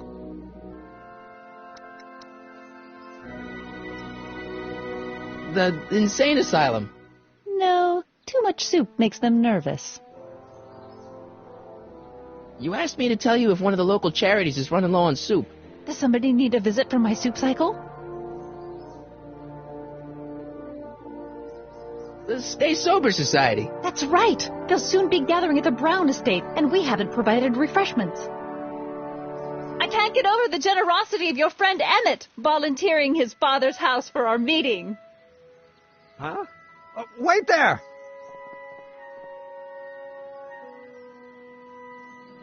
Harry!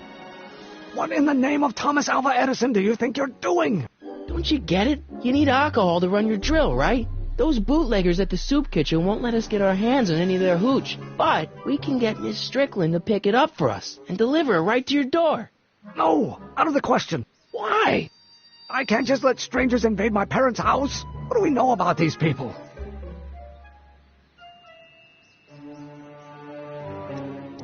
They're sober. It says so right in the name.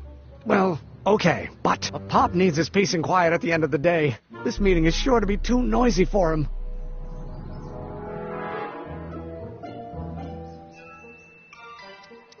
They'll be quiet.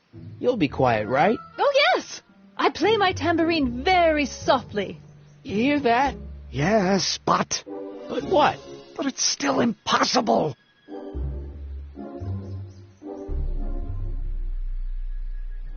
I promised Miss Strickland. It means so much to her.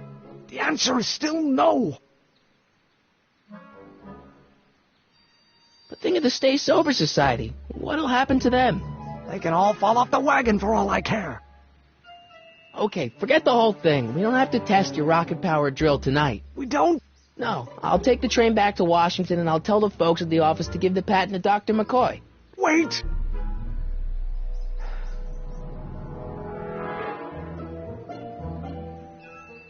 You will instruct the members of the society to wipe their feet before they come inside. Then you are Emmett Brown. I thought as much. You have such a righteous face. Edna Strickland, I don't know how to thank you for your generosity. Pleased to meet you. The feeling is mutual. I've got a bad feeling about this. You worry too much, Emmett.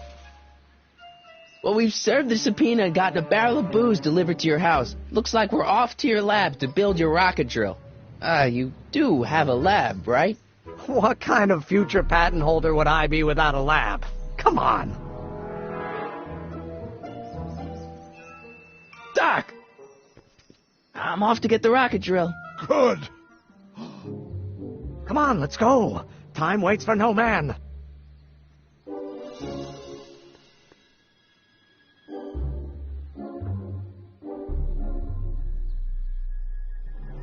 Are you sure this is gonna work, Emmett? Don't let the ramshackle nature of my laboratory fool you. If all goes according to plan, we'll soon be in possession of the most powerful rocket fuel known to man. That's great. How? Well, it's very simple. This crankshaft induces a powerful direct current into the electrolysis chamber, producing hydrogen, which must be periodically released into the primary distillation barrel. While tending to the hydrogen, we'll also need to regularly sprinkle these shredded protein flakes into this aquarium of tuber bacteria to generate the necessary nitrogen to catalyze the reaction. Cool. No, hot. Extremely hot. The temperature of the reaction must be kept at a steady temperature of 623 degrees Kelvin by carefully pumping these bellows. Any questions?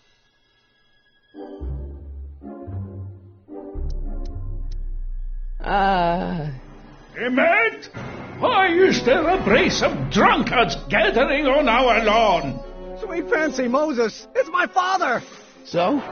So, he doesn't know I'm engaging in acts of scientific exploration in here. He thinks this is where I go to pore through my law books. Oh. You tend to the reaction. I'll try to get rid of him. Tend to the what? Can't we just start over after he's gone? It's too late. The reaction's already started. Don't worry. I'll try to help you out where I can. But... Emmett?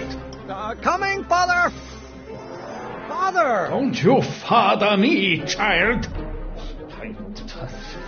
There is a flame inside me that cannot be quelled by your legalistic gobbledygook, Father.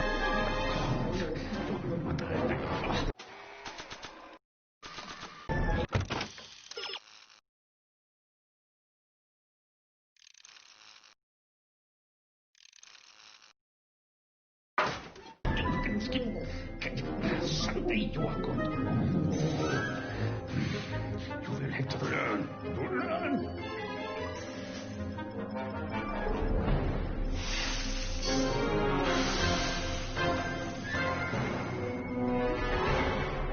Listen to the words I'm emphasizing. Don't you turn your back on me.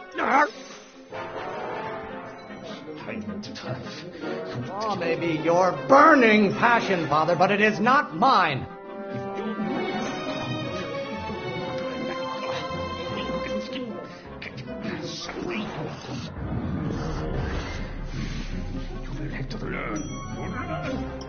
Why don't you go feed the ducks, Father?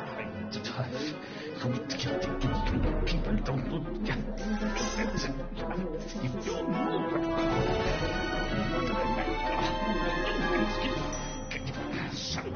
it my fault if I don't get a spark out of laws and statutes?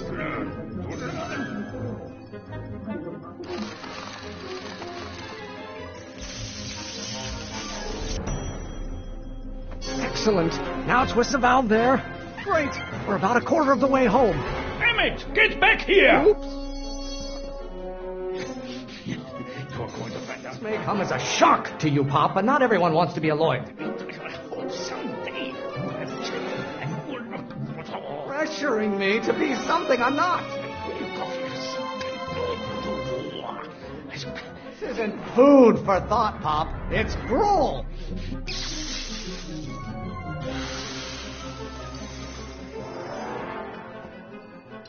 What did you do?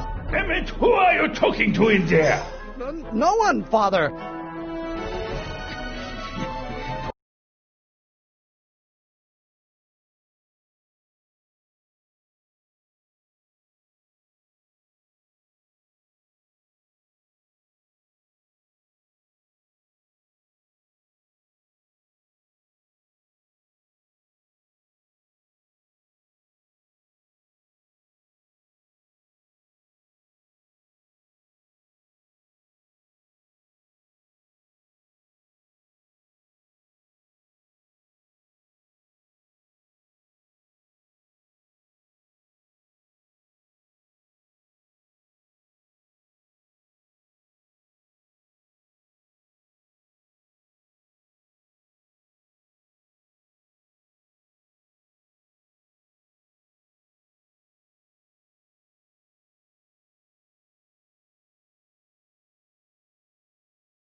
should I honor your wishes? You treat me like common bacteria! Someday you have children and you will look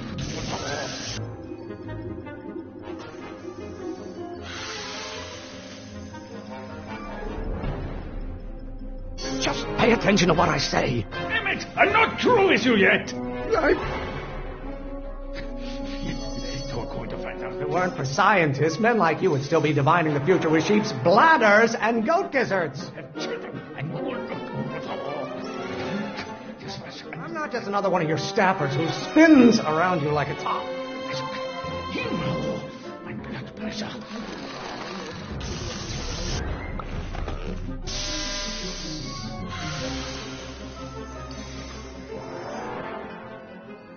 I thought you were a scientist. Damn it! Lawyers are nothing but overblown bags of gas. I hope someday you have children and you will look.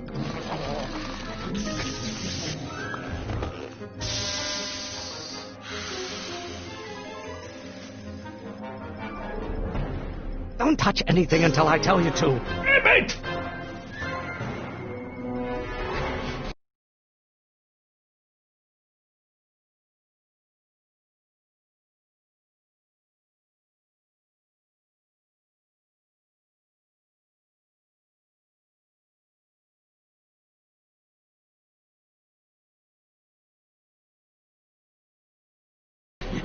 Can't you see this is eating me up inside?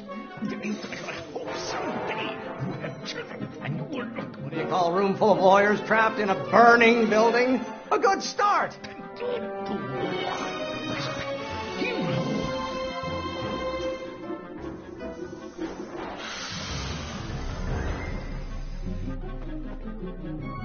Listen to the words I'm emphasizing. Damn it! You're going to find out. By Galileo's rotations, do you ever listen to yourself? Someday you have children. Know who invented fire pop? I don't know either, but you can be damn sure it wasn't a lawyer. My blood pressure. I don't know what's eating you, Father, but I wish you would go on a diet. You're going to find out when you get older.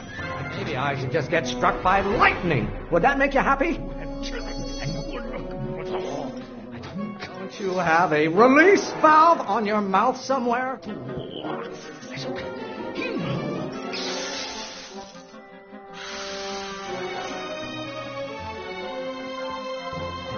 What did you do? Damn it! You're going to find out. Why won't you release me from your unattainable expectations? I hope someday you have children and you will look. You don't get to control my life just because you fed and clothed me for 17 years. It's my fault if I don't get a spark out of laws and statutes. You're going to find out when you get older. Lawyers are nothing but a bunch of hot air. There, I said it. I know it's eating you, Father, but I wish you would go on a diet.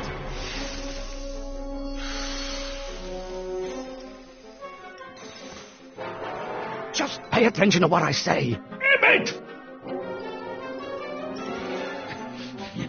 You're going to find out. No idea what kind of pressure I'm under. Someday you have children.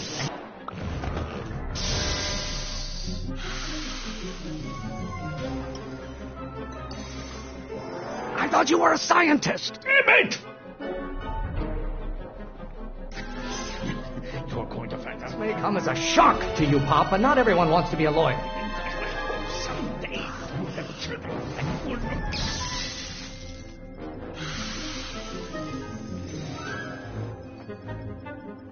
Don't touch anything until I tell you to. Damn it!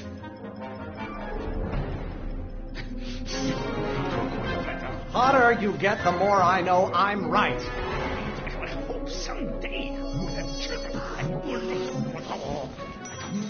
Stop being such a crank!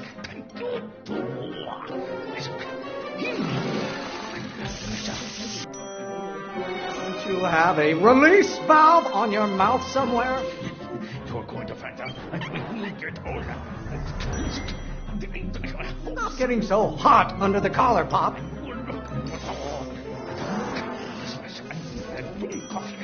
Why won't you release me from your unattainable expectations?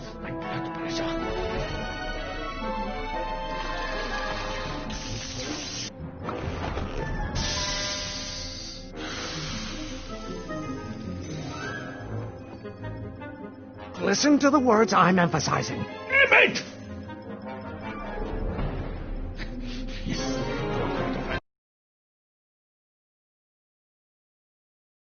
This isn't food for thought, Pop. It's gruel. Oh, someday you have children and you will look. If it weren't for scientists, men like you would still be divining the future with sheep's bladders and goat gizzards. The hotter you get, the more I know I'm right. You're going to find out when you get older.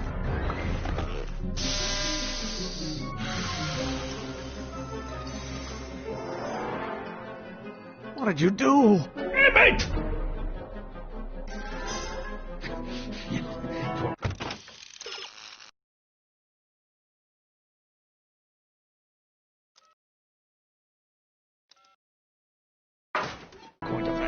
Should I honor your wishes? You treat me like common bacteria. Maybe I should just get struck by lightning. Would that make you happy?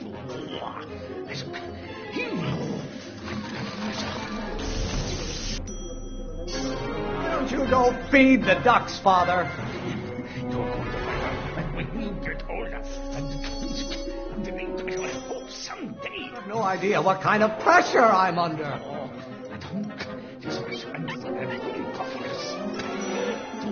You call a room full of lawyers trapped in a burning building a good start. You're going to find out when you get older. Halfway there. Emmett! Keep up the good work. Stop getting so hot under the collar, Pop.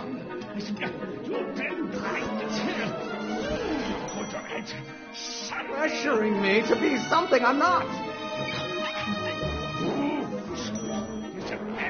You know who invented fire, Pop? I don't know either, but you can be damn sure it wasn't a lawyer. You keep bellowing like that. Lawyers are nothing but overblown bags of gas. Father, why don't you ever listen to me? I'm not just another one of your staffers who spins around you like a top. What will it take to light a fire under your unappreciative hindquarters? Why won't you release me from your unattainable expectations? Your mother and I are shocked at your behavior, young man. Almost there. Emmett! Coming, Father! If it weren't for scientists, men like you would still be divining the future with sheep's bladders and goat gizzards. What use is a microorganism for long? There is a flame inside me that cannot be quelled by your legalistic gobbledygook, Father.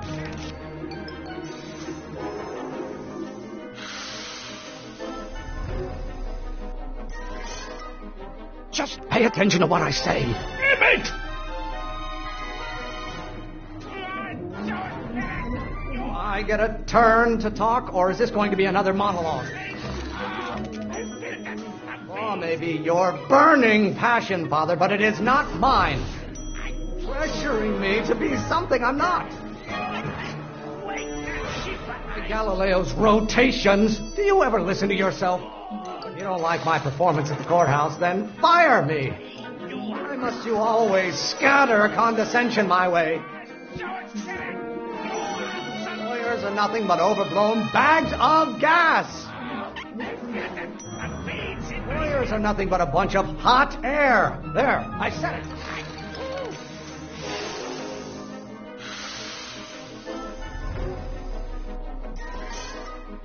I thought you were a scientist. Emmett! If you don't like my performance at the courthouse, then fire me. One great thing ever generated by a lawyer. I have no idea what kind of pressure I'm under. The hotter you get, the more I know I'm right. Is it my fault if I don't get a spark out of laws and statutes? Can't you see this is eating me up inside? This may come as a shock to you, Pop, but not everyone wants to be a lawyer.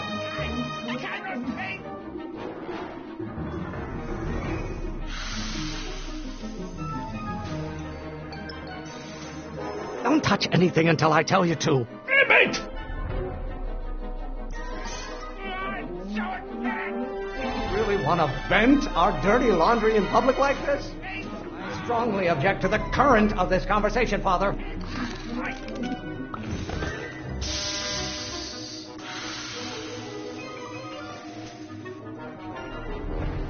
Listen to the words I'm emphasizing. Damn it! Don't you have a release valve on your mouth somewhere? How many times do I have to prove myself to you before I can shake your overbearing criticisms?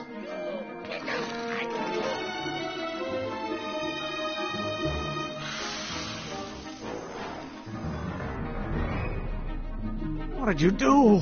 Damn it!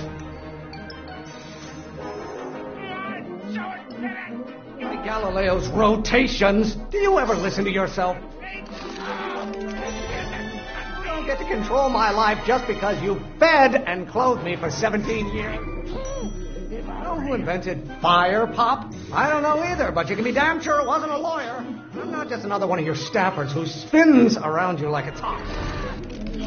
Can't you see this is eating me up inside? Stop being such a crank!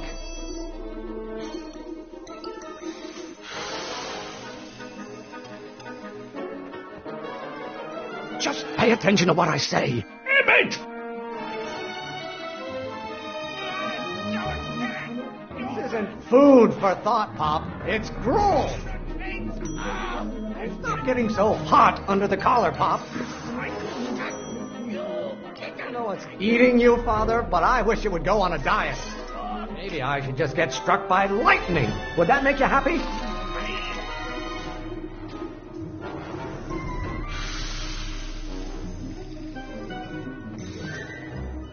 I thought you were a scientist. Damn it!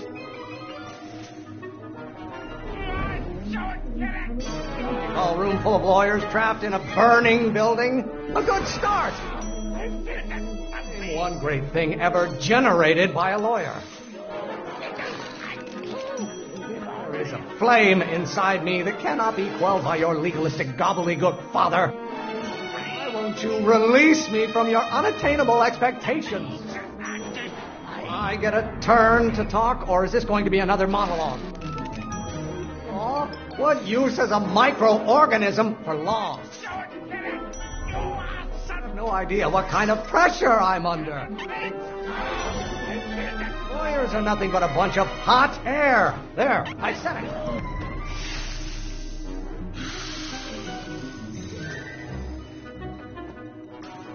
Don't touch anything until I tell you to. Damn it!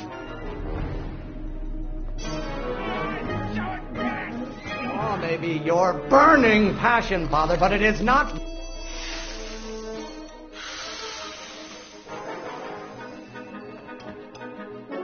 Listen to the words I'm emphasizing. Damn it! Lawyers are nothing but overblown bags of gas. By Galileo's rotations, do you ever listen to yourself? Why are you always bellowing at me? Name one great thing ever.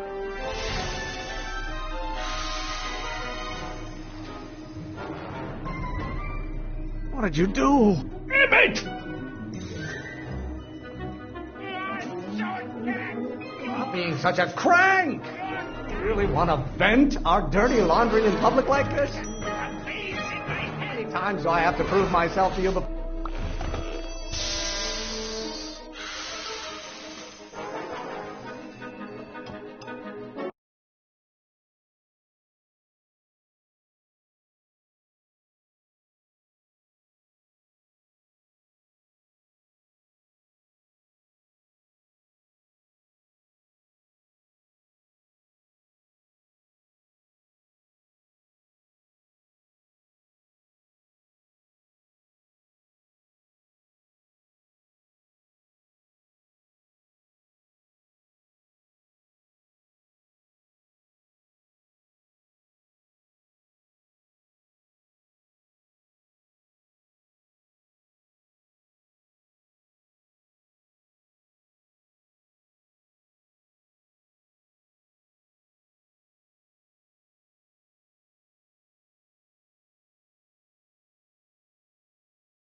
Just pay attention to what I say. Damn it! You don't get to control my life just because you fed and clothed me for 17 years. Is it my fault if I don't get a spark out of laws and statutes? Should I honor your wishes? You treat me like common bacteria. The hotter you get, the more I know I'm right. Don't you have a release valve on your mouth somewhere? Why don't you go feed the ducks, Father? If it weren't for scientists, men like you would still be divining the future with sheep's bladders and goat gizzards. Do I get a turn to talk, or is this going to be another...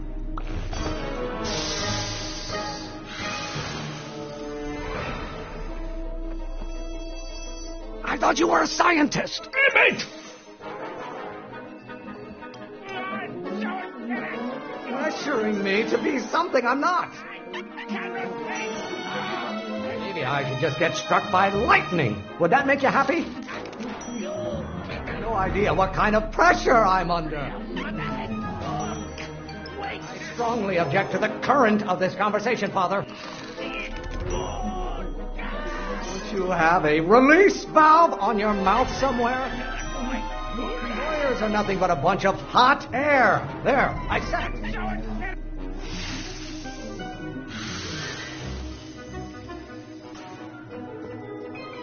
Don't touch anything until I tell you to. Damn it! This may come as a shock to you, Pop, but not everyone wants to be a lawyer. If it weren't for scientists, men like you would still be divining the future with sheep's bladders and goat gizzards. Why must you always scatter condescension my way? I'm not just another one of your staffers who's...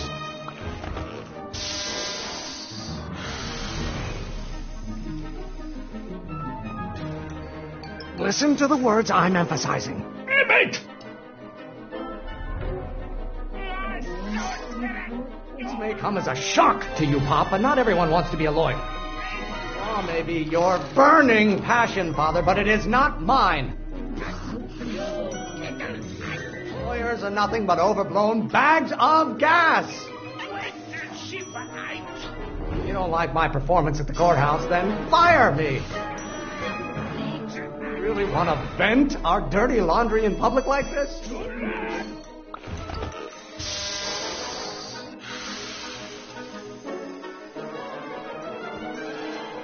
What did you do? Damn it! What do you call a room full of lawyers trapped in a burning building? A good start. Is it my fault if I don't get a spark out of laws and statutes? There is a flame inside me that cannot be quelled by your legalistic gobbledygook, Father. Pressuring me to be something I'm not. Do I get a turn to talk, or is this going to be another monologue? Stop getting so hot under the collar, Pop. I'm not just another one of your staffers who spins around you like a top. Why are you always bellowing at me? I don't know what's eating you, Father, but I...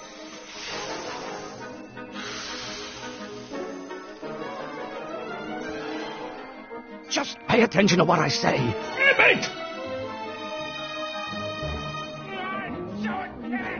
I strongly object to the current of this conversation, Father. Why won't you release me from your unattainable expectations? You know who invented fire, Pop? I don't know either, but you can be damn sure it wasn't a lawyer. Galileo's rotations. Do you ever listen to yourself? If you don't like my performance at the courthouse, then fire me. Stop being such a crank. Law may be your burning passion, Father, but it is not...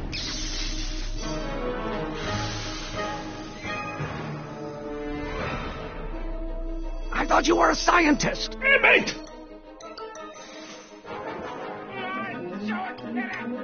One great thing ever generated by a lawyer. Why must you always scatter condescension my way? Maybe I should just get struck by...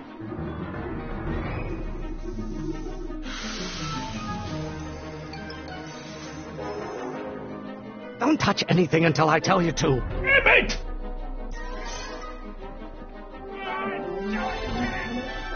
you always bellowing at me?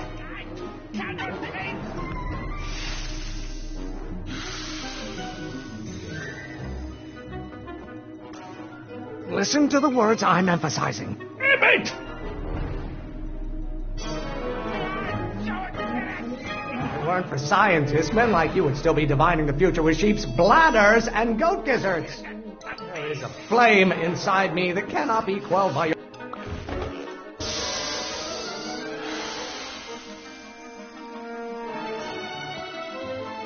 What did you do? Emmett! Why don't you go feed the ducks, Father? Why won't you release me from your unattainable expectations?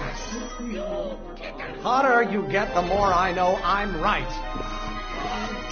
Name one great thing ever generated by a lawyer. You don't get to control my life just because you fed and clothed me for 17 years. Really want to vent our dirty laundry in public like this? It's my fault if I don't get...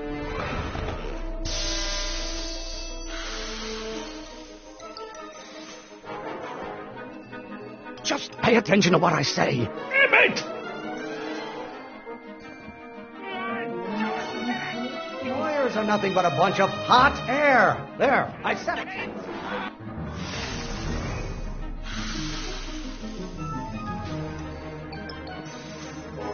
I thought you were a scientist. Emmett! By Galileo's rotations, do you ever listen to yourself? Oh, what use is a microorganism for long? Stop getting so hot under the collar, Pop. Lawyers are nothing but overblown bags of gas.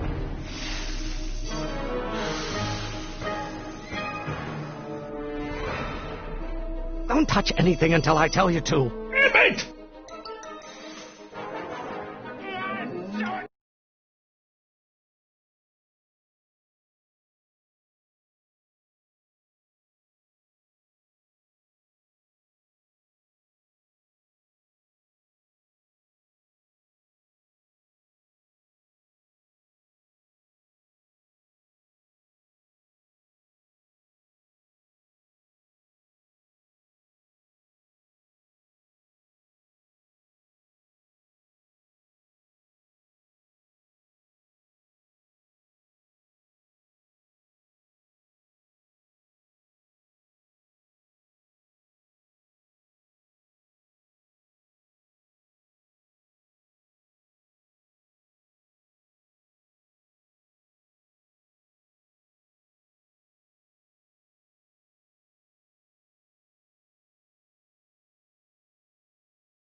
I get a turn to talk, or is this going to be another monologue? Should I honor your wishes? You treat me like common bacteria. Don't you have a release valve on your mouth somewhere? Maybe I should just get struck by lightning. Would that make you happy?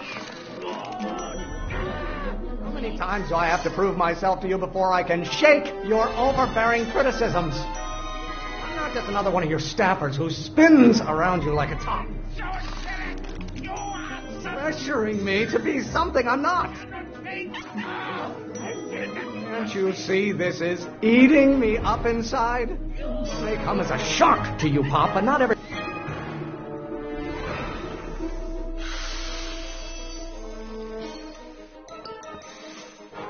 Listen to the words I'm emphasizing. Emmett! I strongly object to the current of this conversation, Father.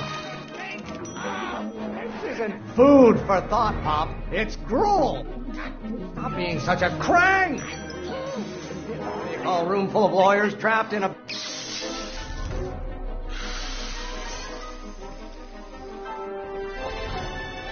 What did you do? Emmett!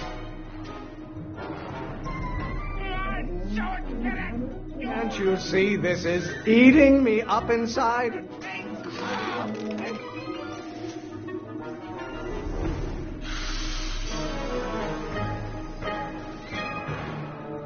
Just pay attention to what I say. Emmett! I'm not just another one of your staffers who spins around you like a top. What use is a microorganism for long? No idea what kind of pressure I'm under. Why must you always scatter condescension my way? I get a turn to talk, or is this going to be another monologue? Know who invented fire, Pop? I don't know either, but you can be damn sure it wasn't a lawyer. If it weren't for scientists, men like you would still be divining the future with sheep's bladders and goat gizzards. Why don't you go feed the ducks, Father?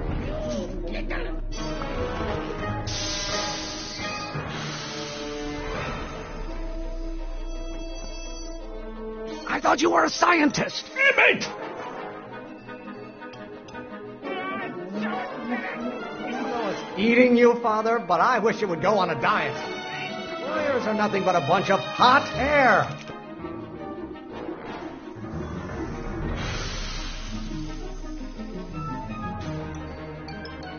Don't touch anything until I tell you to. Emmett! This isn't food for thought, Pop. It's gruel. Stop being such a crank. You don't get to control my life just because...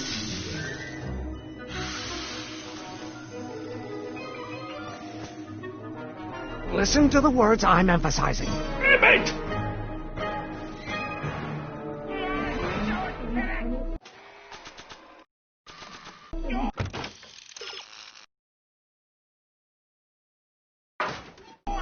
No idea what kind of pressure I'm under. What do you call a room full of lawyers trapped in a burning building? A good start. Lawyers are nothing but overblown bags of gas. Is it my fault if I don't get a spark out of laws and statutes? Don't you have a release valve on your mouth somewhere?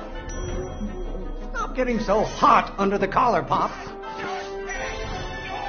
Name one great thing ever generated by a lawyer. You really want to vent our dirty laundry in public like this? I strongly object to the current of this conversation, Father.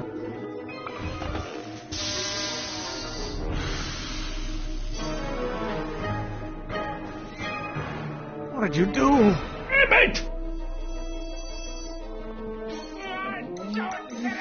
There is a flame inside me that cannot be quelled by your legalistic gobbledygook, Father. Why won't you release me from your unattainable expectations? You know who invented fire, Pop? I don't know either, but you can be damn sure it wasn't a lawyer. Pressuring me to be something I'm not. hotter you get, the more I know I'm right. Maybe I should just get struck by lightning. Would that make you happy? Or should I honor your wishes? You treat me like common bacteria. This may come as a shock to you, Pop, but not everyone wants to be a lawyer. Why are you always bellowing at me? By Galileo's rotations...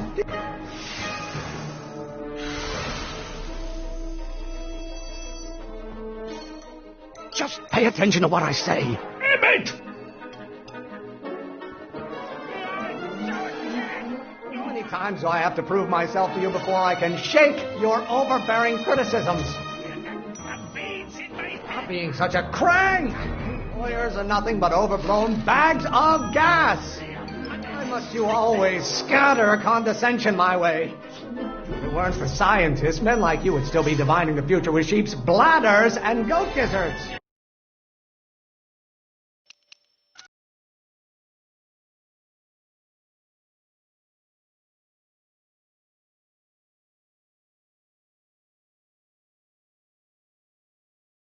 I'm not just another one of your staffers who spit.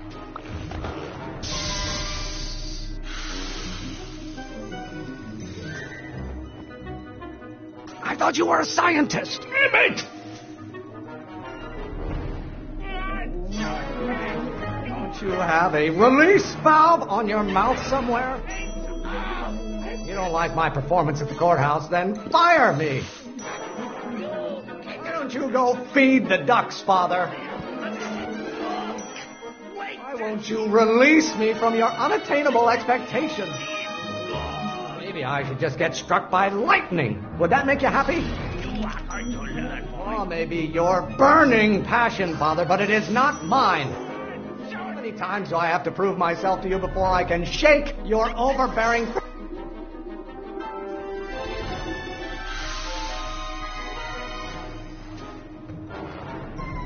Don't touch anything until I tell you to. Emmett! Stop getting so hot under the collar, Pop. Is it my fault if I don't get a spark out of laws and statutes? If you don't like my performance at the courthouse, then fire me.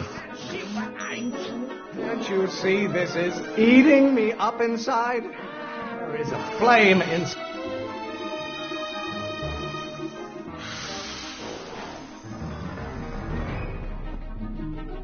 Listen to the words I'm emphasizing. Emmett!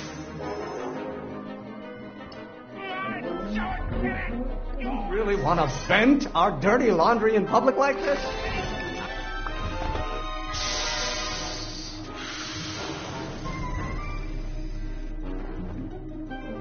What did you do? Emmett! You know who invented fire, Pop? I don't know either, but you can be damn sure it wasn't a lawyer. I have no idea what kind of pressure I'm under. One great thing ever generated by a lawyer. I know it's eating you, Father, but I wish it would go on a diet.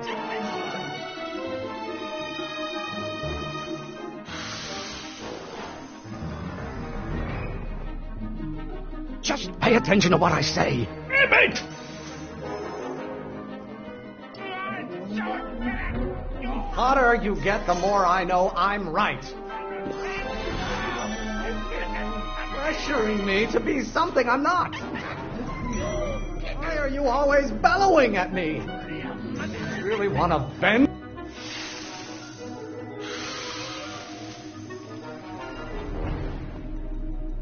I thought you were a scientist. Emmett! You have no idea what kind of pressure I'm under.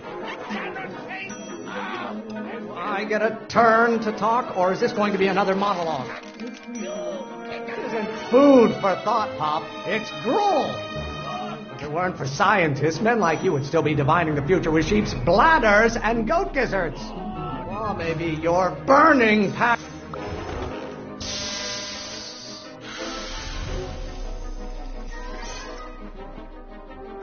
Don't touch anything until I tell you to. Emmett!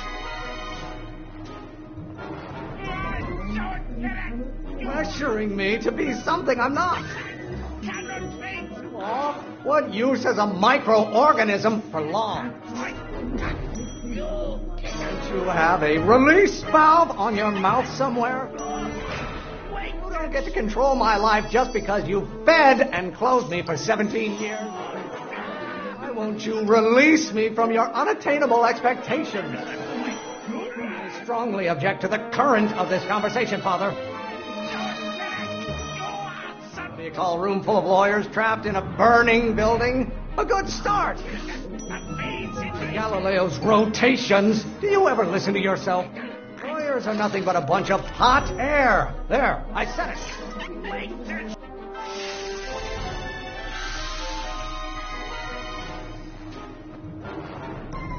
Listen to the words I'm emphasizing. Emmett!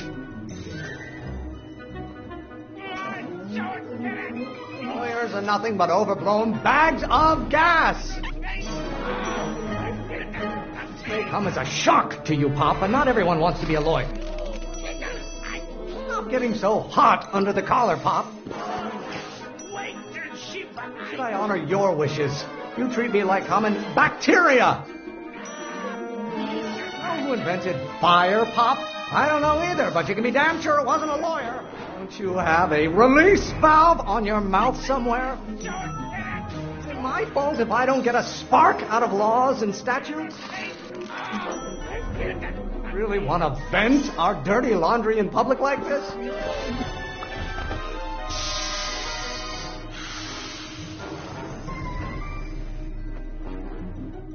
What did you do? Emmett!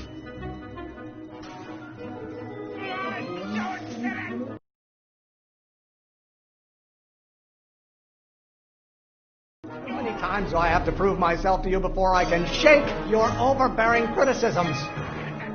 The hotter you get, the more I know I'm right. Oh, what use is a microorganism for long? Law may be your burning passion, Father, but it is not mine. Why won't you release me from your unattainable expectations?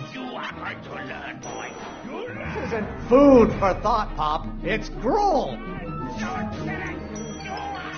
One great thing ever generated by a lawyer. Pressuring me to be something I'm not. There is a flame inside me that cannot be quelled by your legalistic gobbledygook, Father. If it weren't for scientists, men like you would still be divining the future with sheep's bladders and goat gizzards. Stop being such a crane!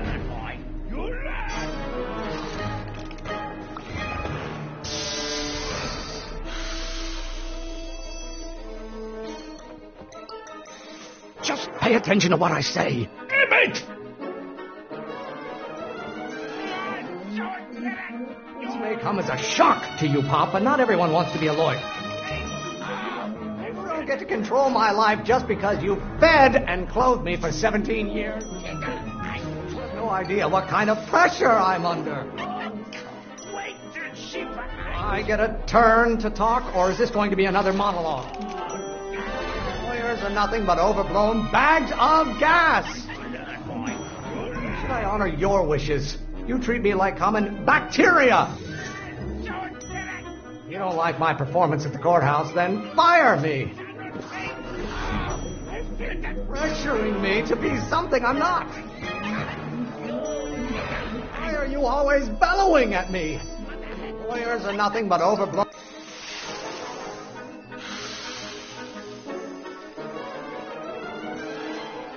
I thought you were a scientist. Emmett!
Don't you have a release valve on your mouth somewhere?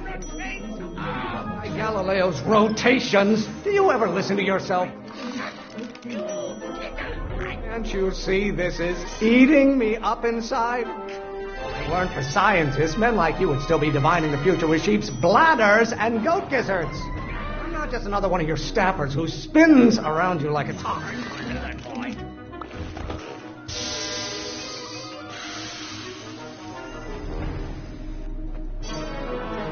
Don't touch anything until I tell you to. Mate!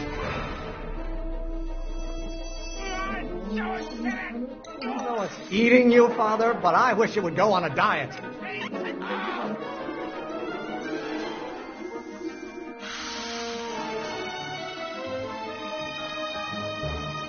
Listen to the words I'm emphasizing. Mate!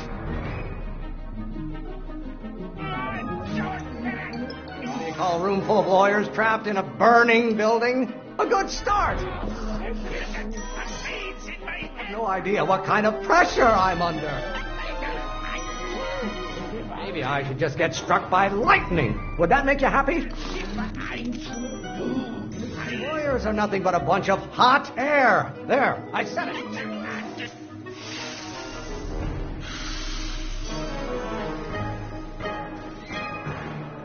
What did you do?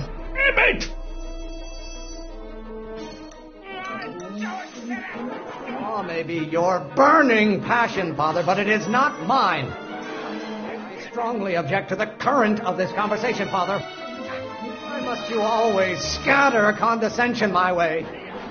You call a room full of lawyers trapped in a burning building a good start. Why don't you go feed the ducks, Father? Why won't you release me from your unattainable expectations? Lawyers are nothing but a bunch of hot air. There, I said it. I know it's eating you.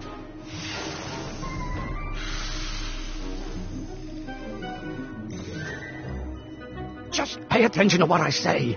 Mate! You don't get to control my life just because you fed and clothed me for 17 years. Stop getting so hot under the collar, Pop. This isn't food for thought, Pop. It's gruel. By Galileo's rotations, do you ever listen to yourself? Why don't you go feed the ducks, Father? You know who invented fire, Pop? I don't know either, but you can be damn sure it wasn't a lawyer. Name one great thing ever generated by a lawyer. There is a flame inside me that cannot be quelled by your legalistic gobbledygook, Father. You really want to vent our dirty laundry in public like this?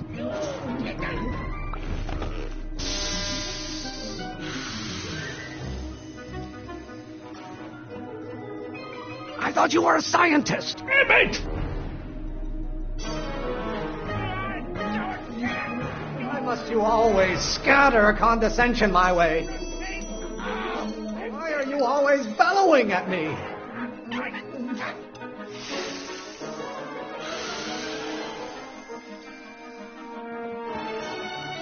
Don't touch anything until I tell you to. Mate! You don't like my performance at the courthouse, then fire me. Is it my fault if I don't get a spark out of laws and statutes? How many times do I have to prove myself to you before I can shake your overbearing criticisms?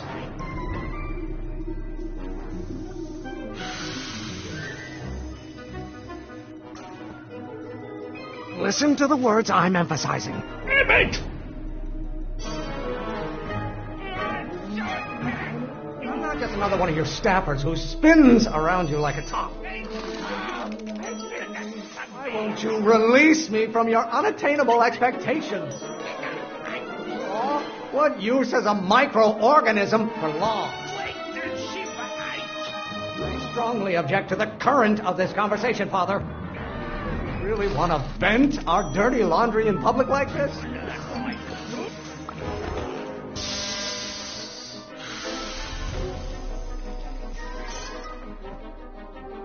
What did you do? Mate! Don't you You have a release valve on your mouth somewhere? Should I honor your wishes? You treat me like common bacteria, pressuring me to be something I'm not. This may come as a shock to you, Pop, but not everyone wants to be a lawyer. If it weren't for scientists, men like you would still be divining the future with sheep's bladders and goat gizzards. Do I get a turn to talk, or is this going to be another monologue?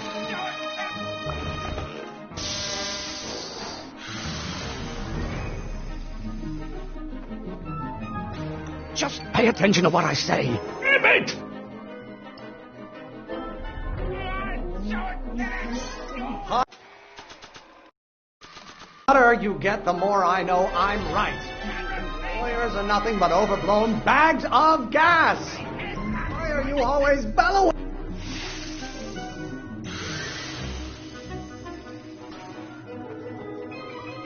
I thought you were a scientist. Damn it! Oh, maybe your burning passion, Father, but it is not mine. Can't you see this is eating me up inside?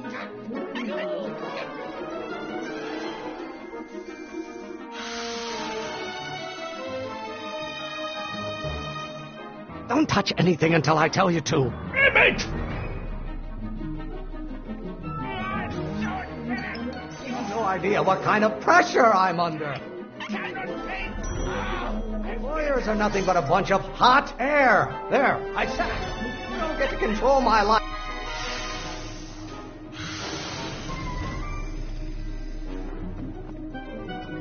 Listen to the words I'm emphasizing. Damn it!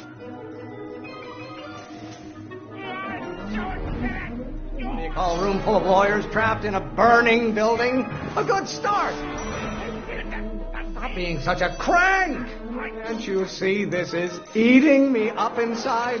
If it weren't for scientists, men like you...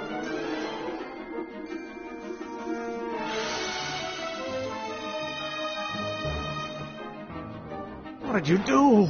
Damn it! Stop getting so hot under the collar, Pop. Maybe I should just get struck by lightning. Would that make you happy?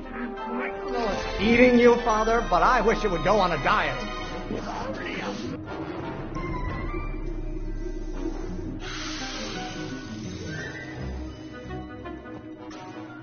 Just pay attention to what I say. Damn it! Pressuring me to be something I'm not. This isn't food for thought, Pop. It's gruel. You know who invented fire, Pop? I don't know either, but you can be damn sure it wasn't a lawyer. I strongly object to the current of this conversation, Father. You have a release valve on your mouth somewhere? Should I honor your wishes? You treat me like common bacteria. The hotter you get, the more I know I'm right. No idea what kind of pressure I'm under. Oh, what use is a microorganism for long? There is a flame inside me that cannot be quelled by your legalistic gobbledygook, Father. Why won't you release me from your unattainable expectations?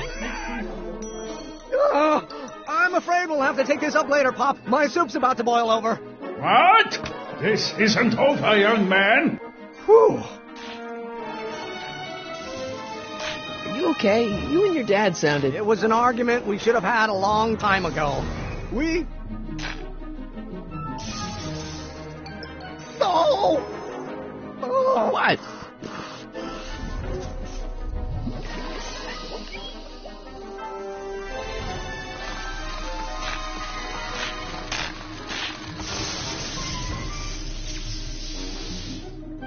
Eureka! Now all we gotta do is fuel up the old rocket power drill and you and I can take it and go. But don't you want to test it first? No time. The last train for D.C. leaves in just a few minutes. All right. You've got to get this baby to the U.S. Patent Office. Exactly. So tell me, Harry, when can I expect to hear back from the patent office?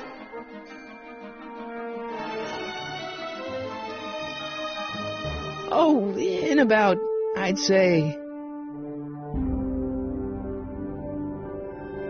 I can't. Huh? Emmett, I'm not from the patent office. I don't understand. I lied to you, but I didn't want to. It was the only way I can get you to trust me. See, there's somebody who's in big trouble. Someone very important to me, to both of us. I can't tell you who, but I need to save him tonight, and I need your invention to do it.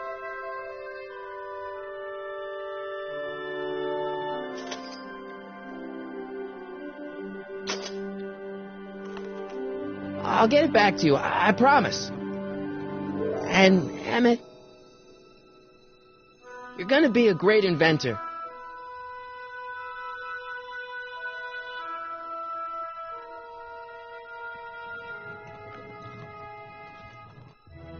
Wait! Keep the throttle at about 8.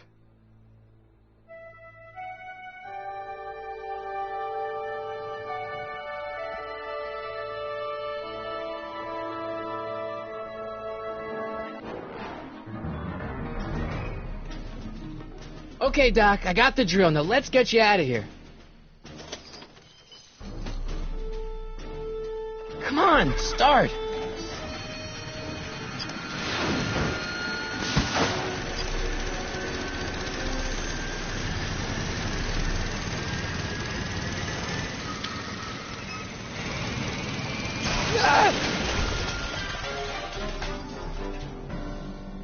Harry! You're too late! Too late? The Doc's not supposed to be... Doc! They're moving him to another facility for safekeeping. Oh, I better go get a quote from the police chief.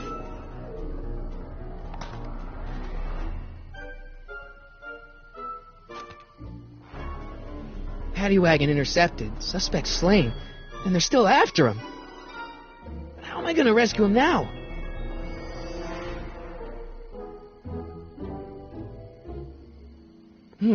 At least the rocket part came out of this in one piece.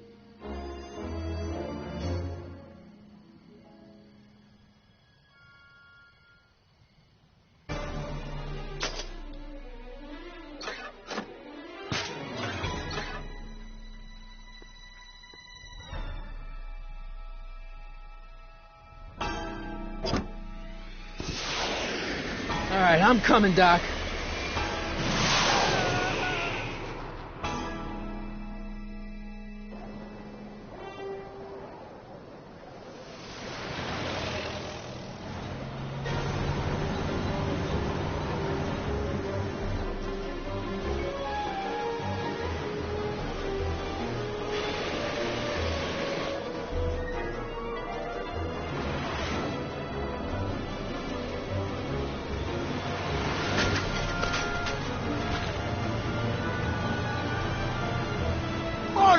You're still in danger, Doc. I'm gonna get you out of here.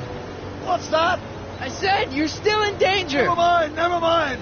Get me out of here, and we'll talk later.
They're locked!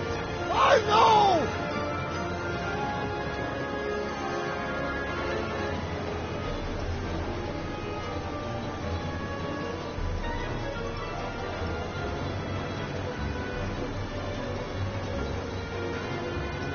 I can't break the lock!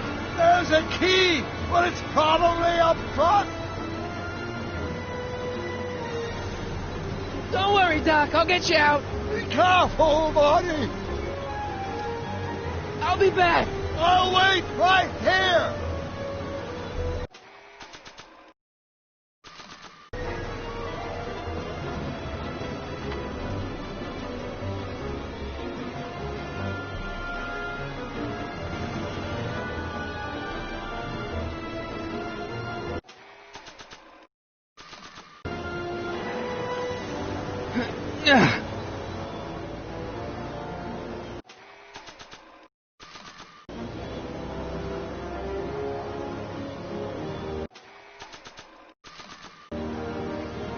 Why on earth would I want to whack that with a tire iron?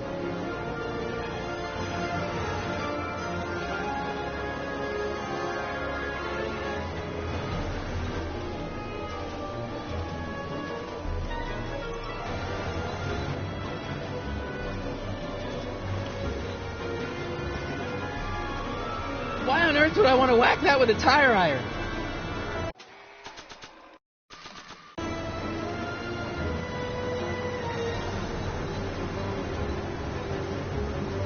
What's he doing here?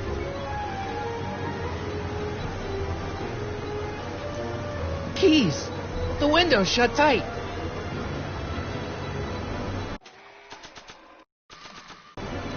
Why on earth would I want to whack that with a tire iron?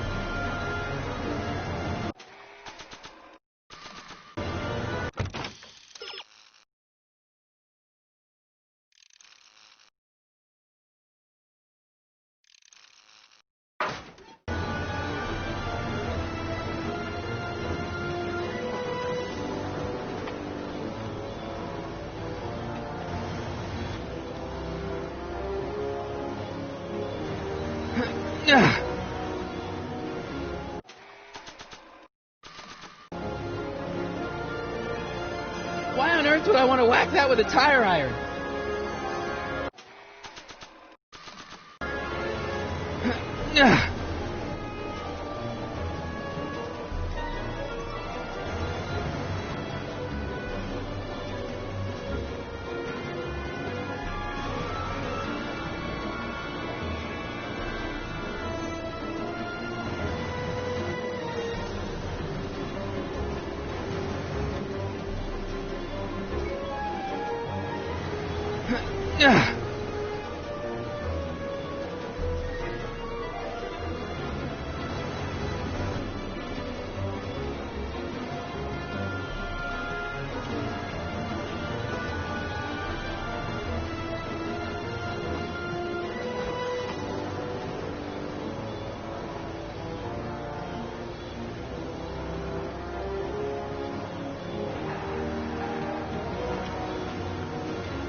Keys.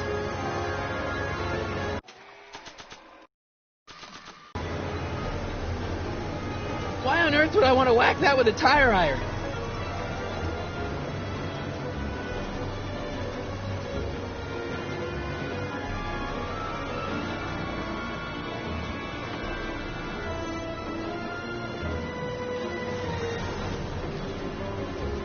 I need something to open that door.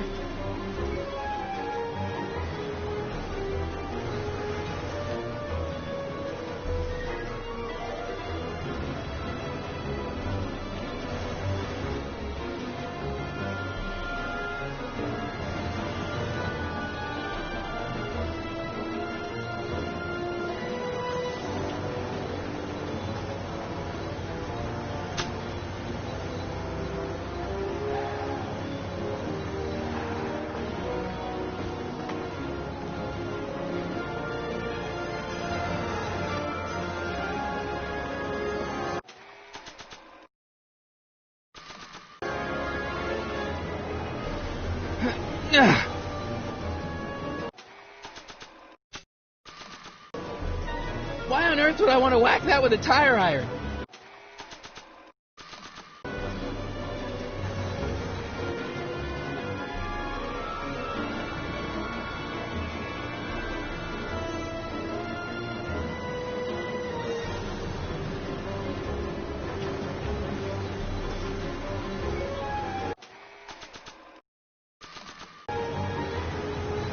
No good, the window's shut. No good, the window's shut.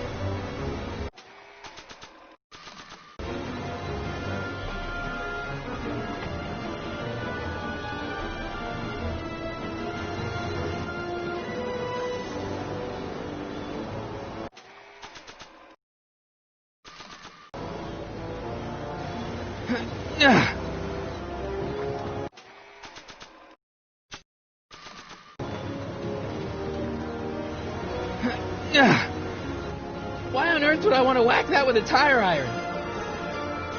Why on earth would I want to whack that with a tire iron?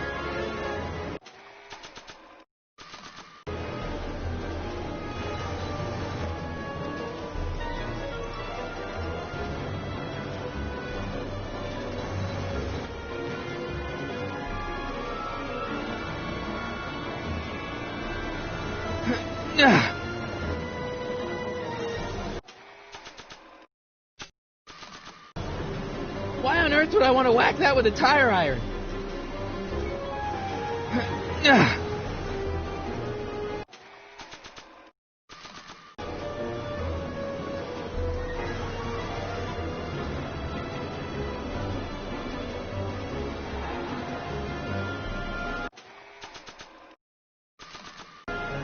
Not sure what that... I need something to open that door.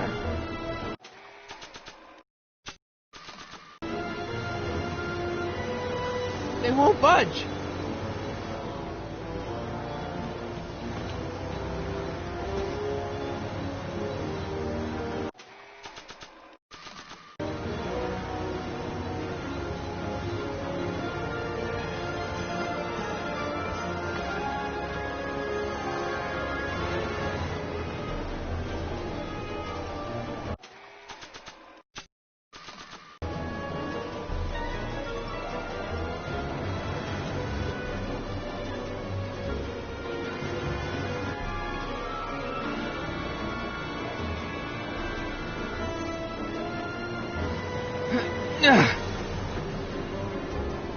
Why on earth would I want to whack that with a tire iron?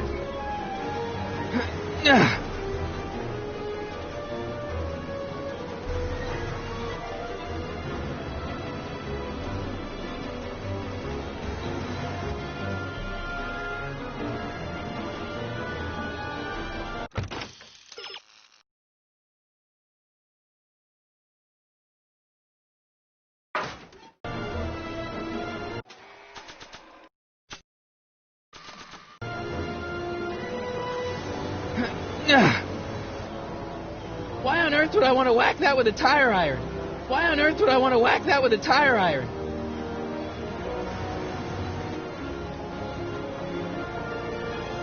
Why on earth would I want to whack that with a tire iron?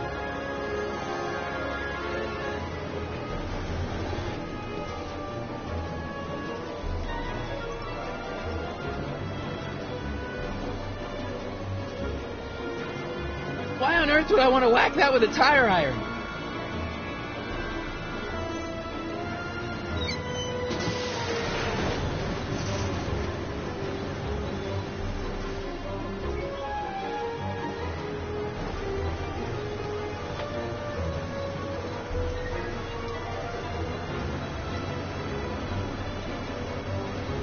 Keys are on the dashboard, but I can't reach them. You need a protraction appurtenance. What? A reach extender. Kid Tannen's driving the truck. Kid Tannen? That explains a lot. I'll be back.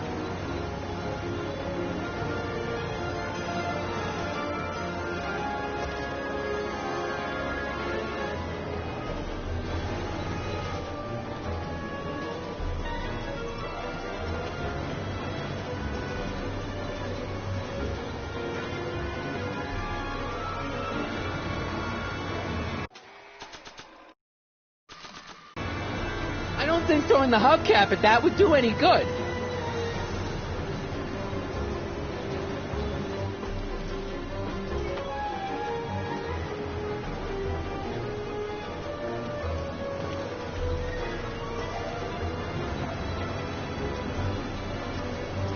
I can't break the lock. There's a key, but it's probably up front.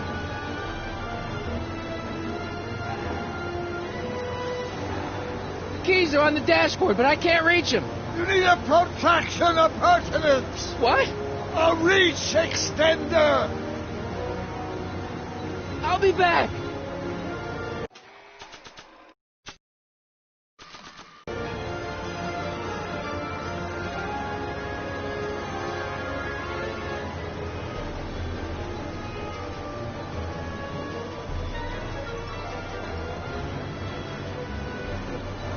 No good. The window's shut.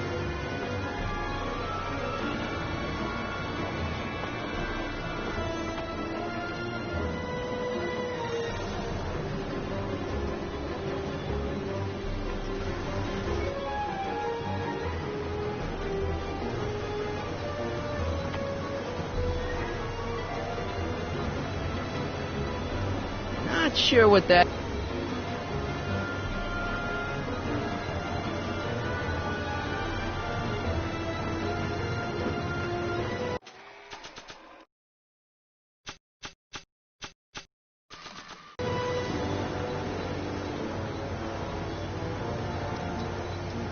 I need a distraction.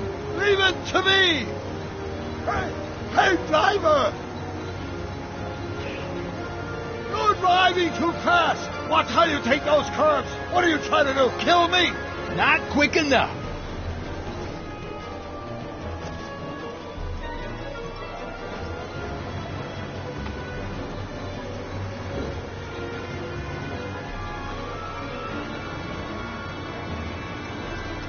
Can you distract him again?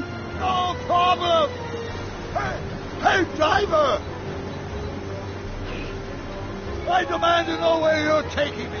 And how long is it going to be till we get there? And I want to see my lawyer right now. Do you hear me? Shut up.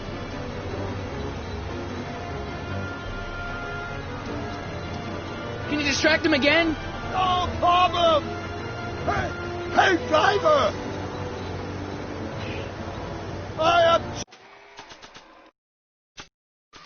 object to your tone of voice. I object to your tone of voice. And I find this seat distinctly uncomfortable. Do you have a pillow I can sit on? Hey, I'm talking to you, driver. Don't ignore me. You! Phew. Thanks, Doc. I guess that's why they call you the Streak. How did you know that? I have my sources.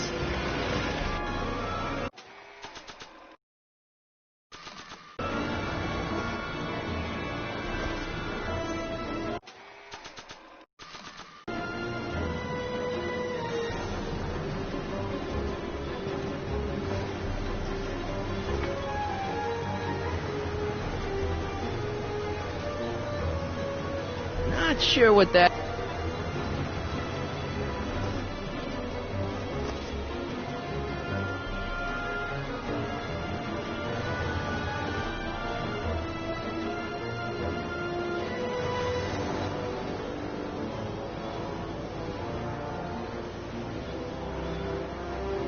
Stand back, Doc. Marty! Oh!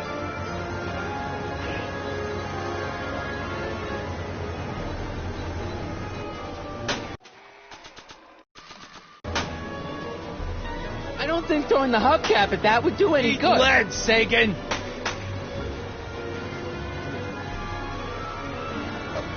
Ow! Son of a bitch!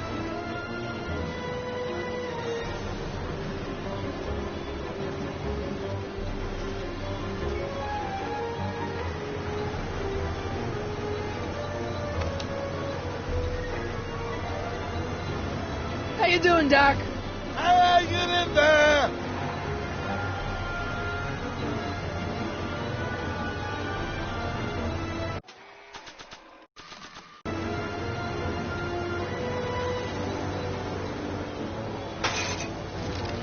Oh, this is a rescue.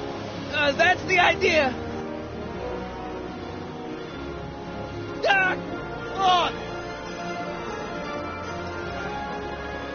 Doc! The throttle! Why? Oh!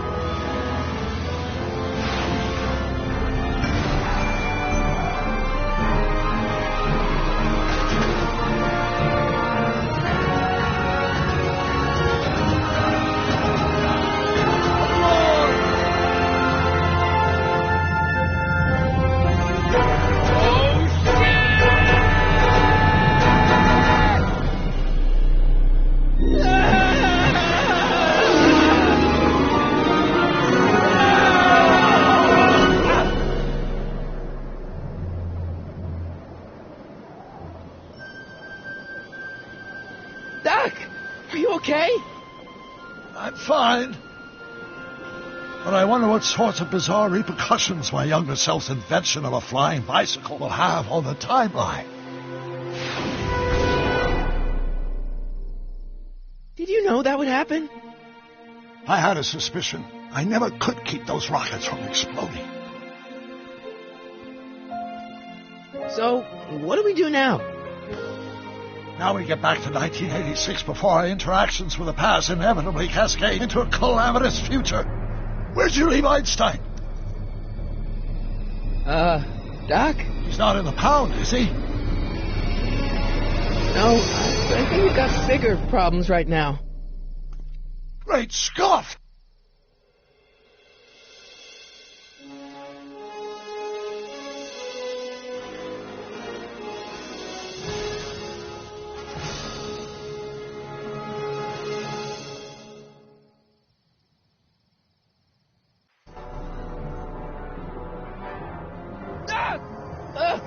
What's happening? I don't know.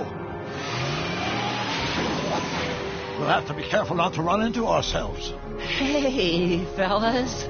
All right, McFly. Let's go see the boss. History says Tanner will be arrested by a rookie cop by the name of Danny Parker. I fear that nothing will save Hill Valley from descending into the fires of chaos and corruption. Nothing is over until Kid Tannen says it's over.